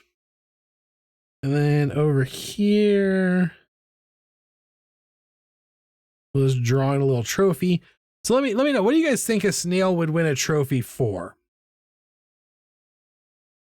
Like, what is this snail's massive accomplishment going to be? Like, I think because this is like pretty close to a snail losing a race on the prompt list, that their idea originally was like this snail winning this trophy would be like the snail winning the race. But I'm like, I think snails should play to their strengths. What is a snail's strengths? It just made him more sluggish. Oh, I missed. There was a snail who removed his shell to be faster, but it didn't work. It just made him more sluggish.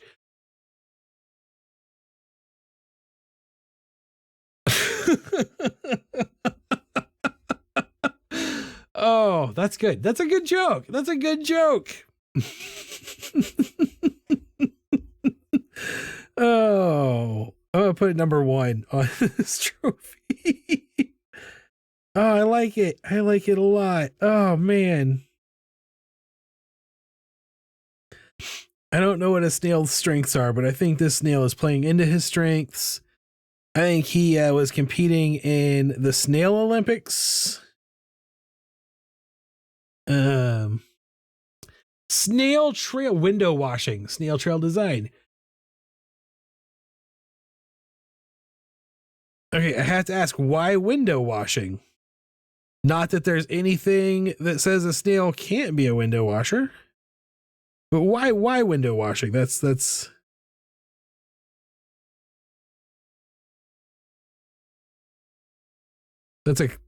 interesting concept.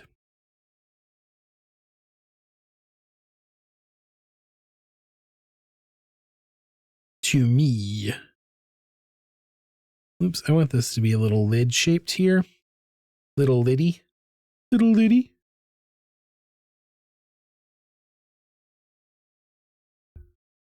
Maybe a little bit like this too. Yeah. Maybe a little like that. Now I understand how you also knew the rabbit joke. So when I am at the market, I always get fresh puns from Triceratops.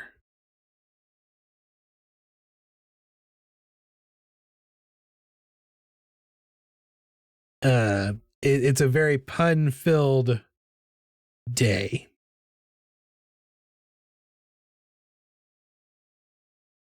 I think she's actually here right now because of the reading makes me axolotl smarter pun, which, and again, not my joke, stole it from my niece. I was just think sticky. Okay.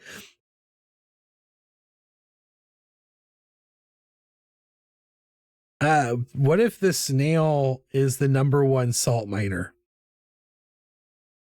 The snail works in the salt mines, #1 miner. Just feels ironic to me.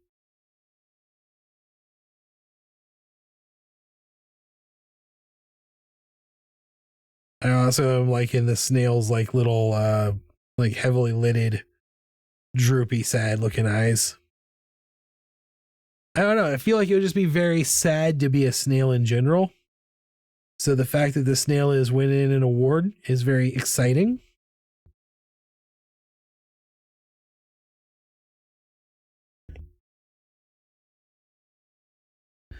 I gotta tell you, snail, if you're anything like me, the last time you won an award, they immediately canceled the program for which you won an award.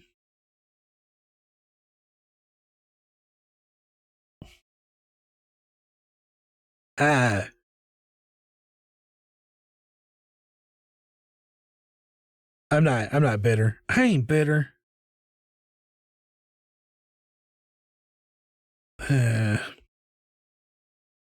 Got that little bit of trimmer in my hand. I'm gonna have to turn my stabilization back up again.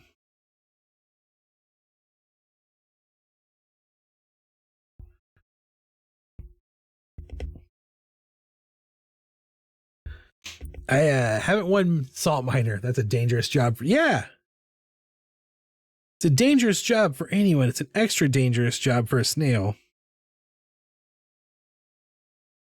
But he had to do it. He got drafted into it during the snail versus slug war of 2031. This, of course, being a future sci-fi piece that takes place in 2060. Just turned out to be a naturally inclined salt miner.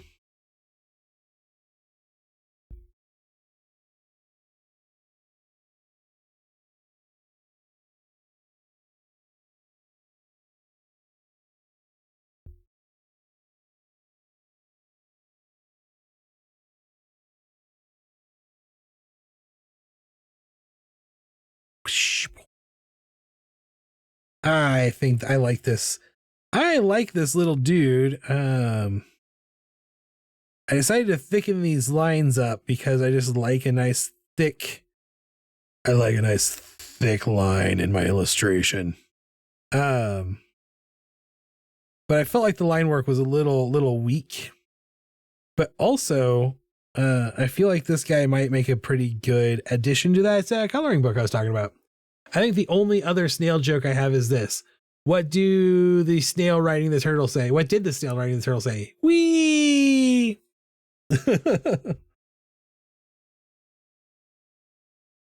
That's a pretty good one too. I think, give him big old teeth. Yeah, I like the idea of giving him big giant chomper teeth. Like that. I like that. I like those big old chompy teeth. This is a good looking guy. I like this. I like this drawing. I'm enjoying it.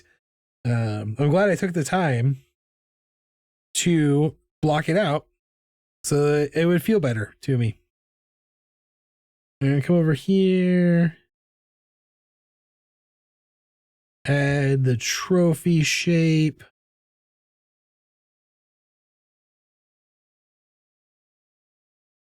Like so.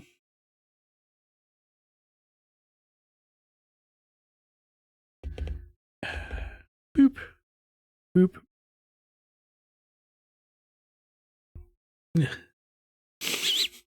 I just looked up and saw "wee" again and went, that's a good joke. It's a good snail joke.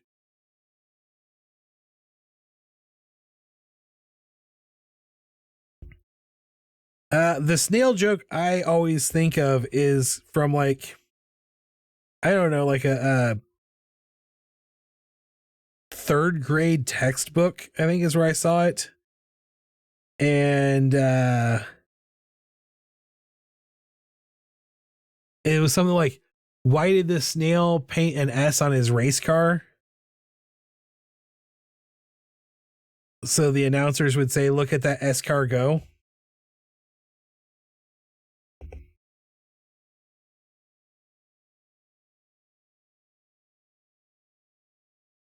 It's not a very good snail joke.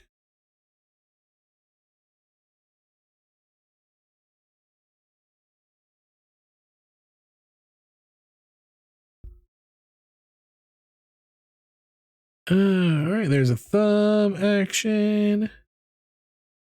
Little fingies.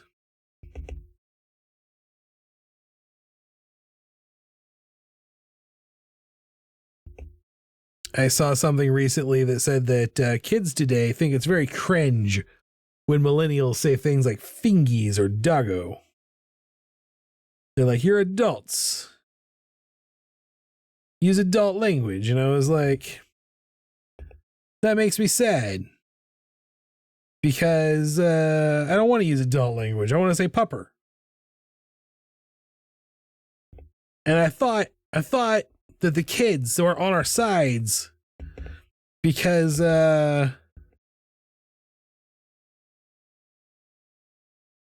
they were born into a hellish landscape, a hellish nightmare zone. But apparently they feel like Bane from Batman. Or bad, like they're like, you adopted this world. We were born into it.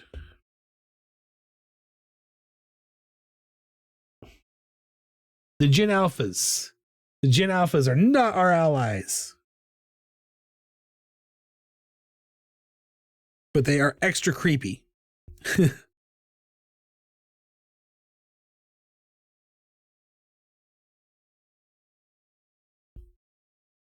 It's the only snail joke I know. I wish I knew some more snail jokes. If I had known I was going to be I did know. I put the prompts together. I should have anticipated. If I had had better forethought, I would have gone onto the interwebs and hunted down some snail jokes.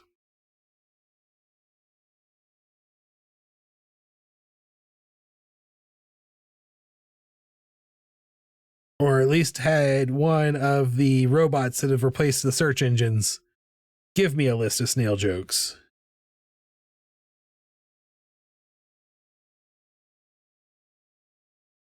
So, speaking of corporate monopolies being destroyed, did you see that it looks like Google is going to have to sell off Chrome and possibly not be allowed to work on any kind of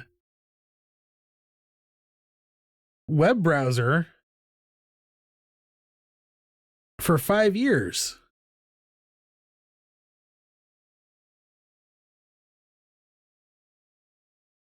That is kind of a big deal, considering Chrome has something like 80% of the browser market at this point.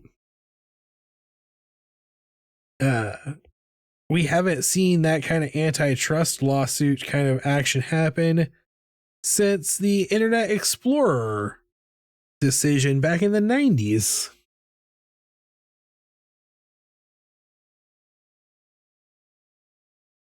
So I think that's exciting that we might have one of the tech companies that's destroying our world get a slight slap on the wrist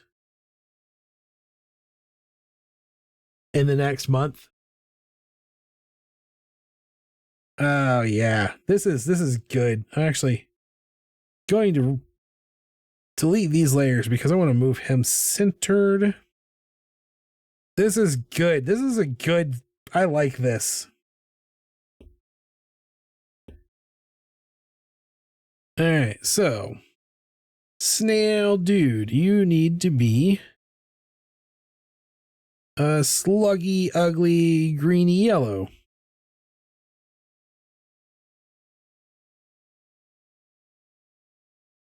What is this snail's name? We named Ginny the giraffe. We did not name the penguin wearing a Hawaiian shirt or the freebie. Although the freebie's name is probably Andy Dufresne. So the snail deserves a name.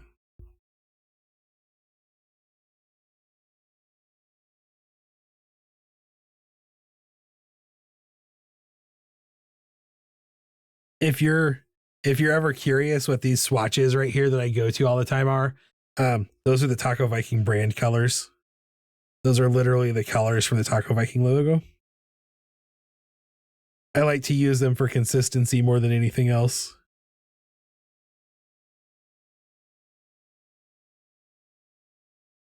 And then this set of colors down to there's a double set and then the next one down.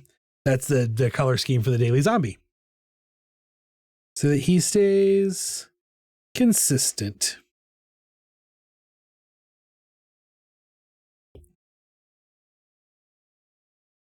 I like to think my director, maybe he's winning a snail Oscar.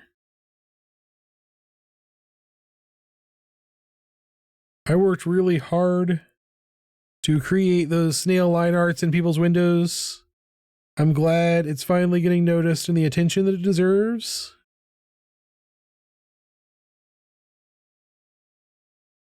Today I consider myself the luckiest snail around.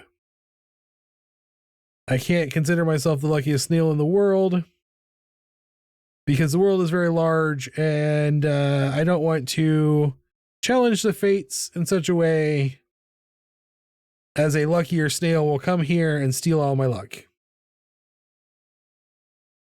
Scooter?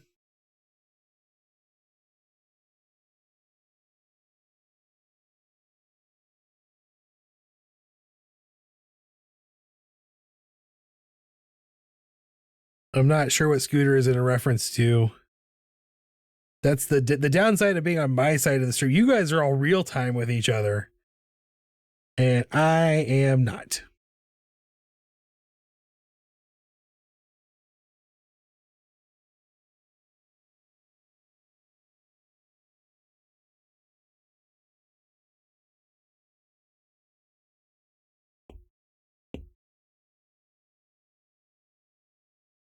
It's possible. I'm completely out of touch.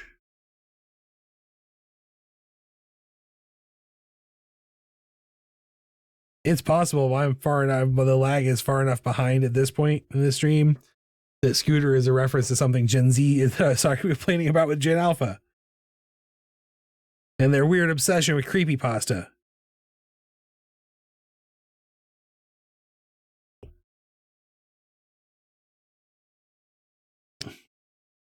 I think it's likely I would be obsessed with creepypasta too if I grew up where my largest media franchise was Five Nights at Freddy's and not something good.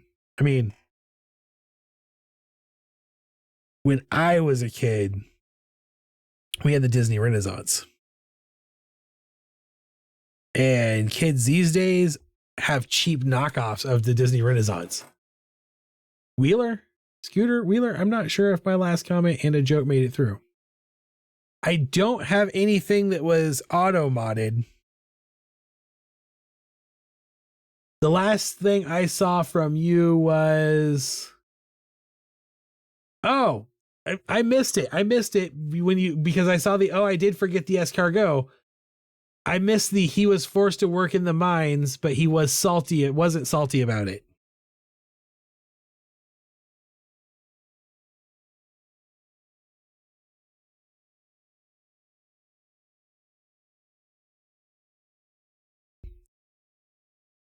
At this point, I'm just getting a little rambly. It's okay. I never have anything important to say these days anyway, but I think somewhere between I'm a streamer and I have to be entertaining, so I'm not. The showers gave me nightmares.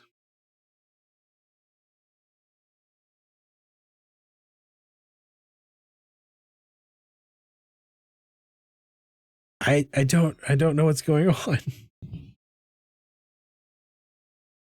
Somewhere between I'm a streamer and I have to keep being entertaining and the just inability to sit in silence for long periods of time. I have developed a hyper rambling talent now. I always have been good at just talking for hours. But I just have honed that skill into a much better strength.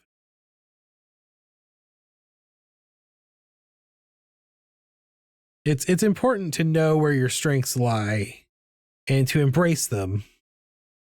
And I definitely, some of my strengths lie with my ability to just keep talking forever. I told my last boss once that he didn't have to worry about me having a topic ready to go when I was doing a presentation, because there were a dozen things I could just put up on a screen and talk for 20 minutes on without even trying. I love those ice talks so much. Thank you. I reloaded anyways, and I think it shortened my lag from you. That is something when I used to watch streams a lot, I would get this place where I'd be like, oh, I am definitely 10 minutes behind. And then I would just reload the page and it would get rid of the lag. The only downside with that is that oftentimes on Twitch, reloading the page means you have to see another ad.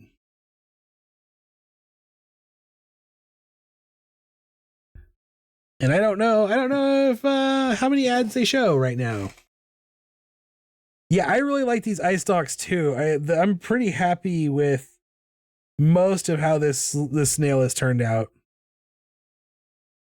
I feel like the trophy itself could have been a little better, but I am super happy with the snail.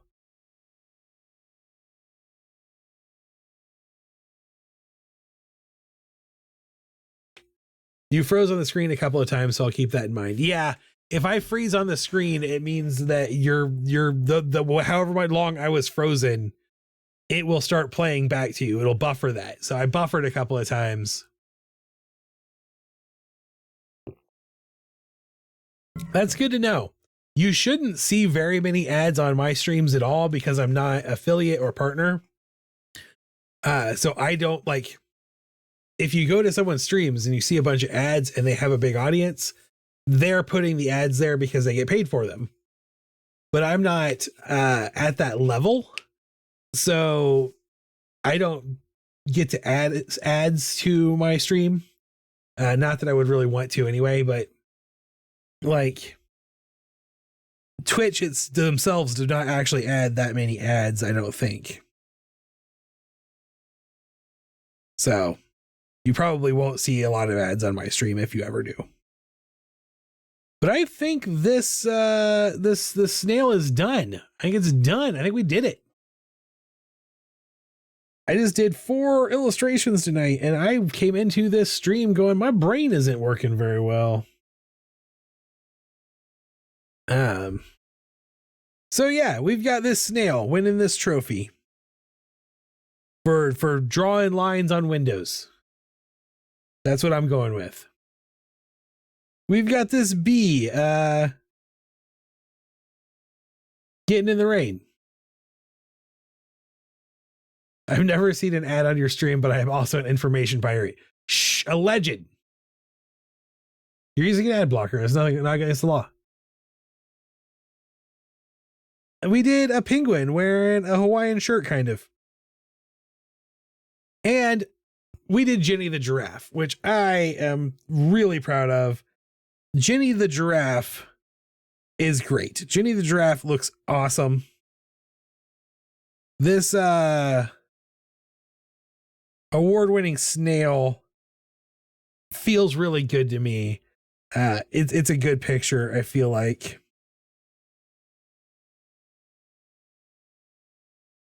Hawaiian shirt penguin could have been better. Hawaiian shirt penguin could use a little work. And if I'm being absolutely honest, I think I boofed the freebie. I think the freebie is not a great image. That bee has been shanked in the Shaws. I think that is what Poor Theory is talking about, is Shawshank Redemption. I have no idea, though. I am way out of it. Yikes, lol.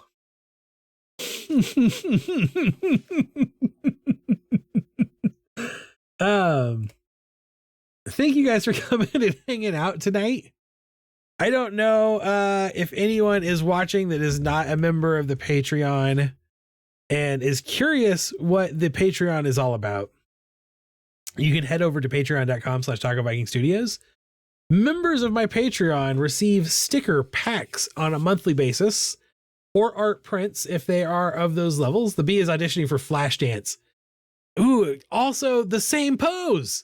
Such a universal pose. I do basically a sticker for every week, plus 1 sticker extra for each month.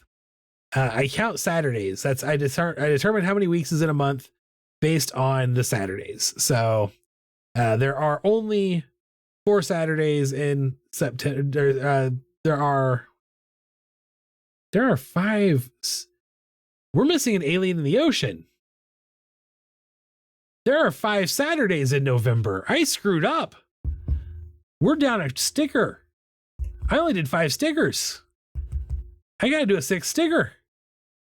I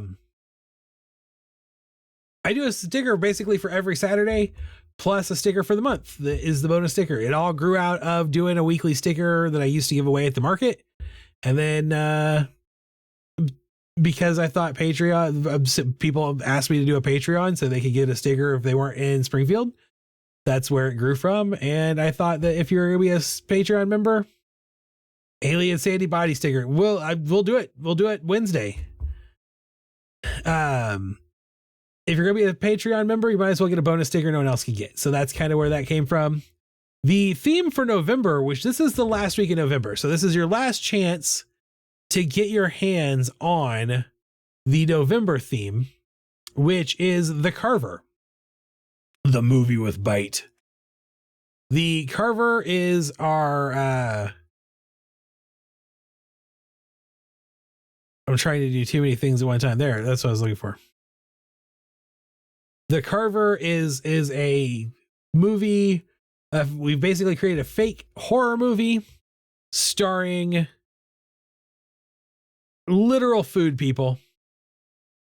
The cast of The Carver includes food people fulfilling the roles of the basically the standard characters of a horror movie, right? So we've got our final girl, Poppy Kernel.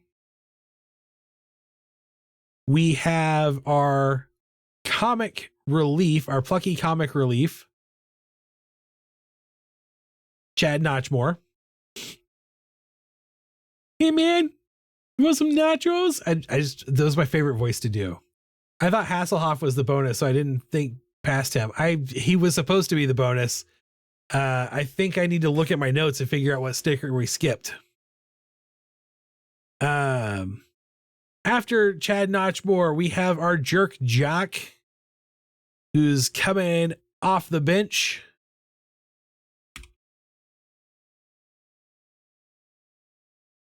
Rick Dillman. Big ol' Rick. Yo, I ain't afraid of no haunted house. And the last member of our survival, our victims or heroes is our pretzel Ms. Fan Service, Twistina Notley. And of course, no movie would be truly complete. Oh, hey, I didn't screw up. November has 5 Saturdays, so there are 5 food people plus where is the last dude? There are 5 food people plus, of course, the carver himself. Yes. Yeah. Oh, Duncan. I skipped Duncan. You're right. I missed him entirely. I stink. Duncan O'Leary, the bear clawed smart guy. So yeah, I guess I'm just thinking wrong. The aliens are the December sticker pack. And of course our serial killer, our slasher, our big bad, the carver. He is Cutter Von Slice. He's a pizza cutter with pizza cutter hands who wields a chainsaw pizza cutter and is also a vampire. Very Buffy inspired. The entire Twisted. I will on 100% honest. There are 2 Poppy Kernel drawings. There is the one with is the final sticker, is the one you've already seen, and then this one was my original sketch. It just didn't feel right, so I went back and redrew it on the stream to make Poppy Kernel a little more tough, a little more BA. And if you are a Patreon member at the highest tier, the art print for the month is the movie poster for the carver. I had a copy of it. It's in my basket outside of the Giraffe. It's not in here with me right now. I've printed one off. It looks a little dark. I'm gonna have to brighten it up a little bit before I print off the versions that are going out to the patrons. But I thought it was a pretty good movie poster. I thought I did a pretty good job on it. And that's the November. You have until Saturday at midnight to sign up. If you are signed up for the Patreon before the end of this week, before midnight Saturday, you can get your hands on the Carver sticker packs and get ready for next month. The Aliens in the Ocean. I've still never seen the original Buffy the Vampire Slayer movie. You should watch it. The original movie is goofy and kind of dumb, but it is much better than a lot of people give it credit for. It took a lot of crap, but it's actually pretty good. I enjoy it. It's dumb. It's different. It's not Buffy. It's not the Buffy the TV show. It's not the same feel or vibe at all. It's a comedy. Our aliens in the ocean include the Meralien here. Our alien who's vacationed a little too hard and has fallen asleep on an inner tube with their drink. Of course, we have the Jellian, who is another type of mer alien, but this one is half jellyfish.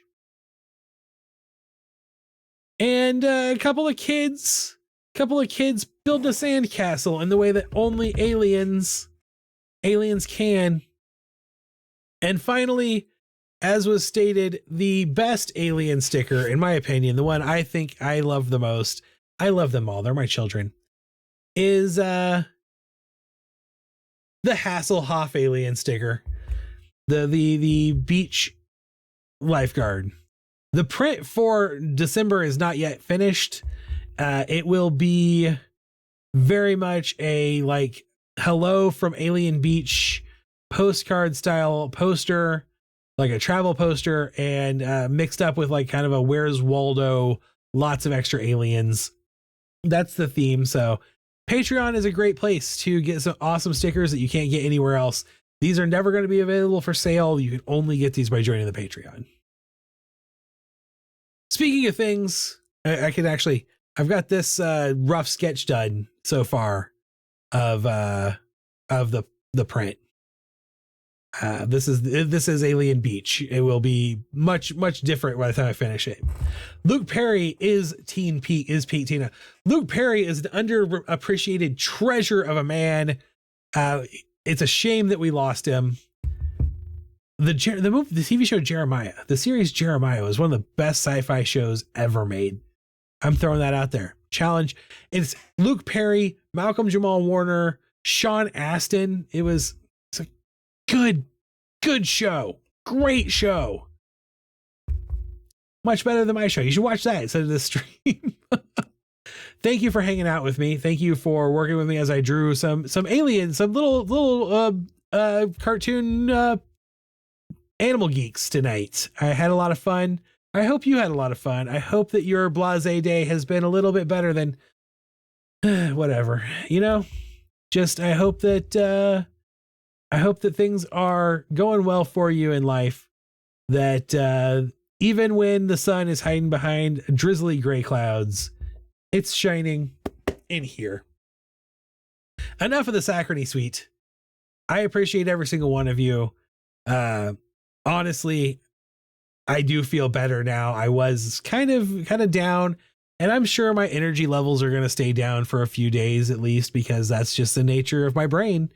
But having you here with me and doing this, it makes it easier to cope. So thank you very much for coming out and hanging out. I will be back on Wednesday at 7 p.m. Central Standard Time. That is 8 o'clock p.m. in the busy cities of the East Coast elite, and 6 o'clock p.m. out in the mountains. Have a wonderful evening. As always, remember to please stay weird. I will see you next time. Goodbye.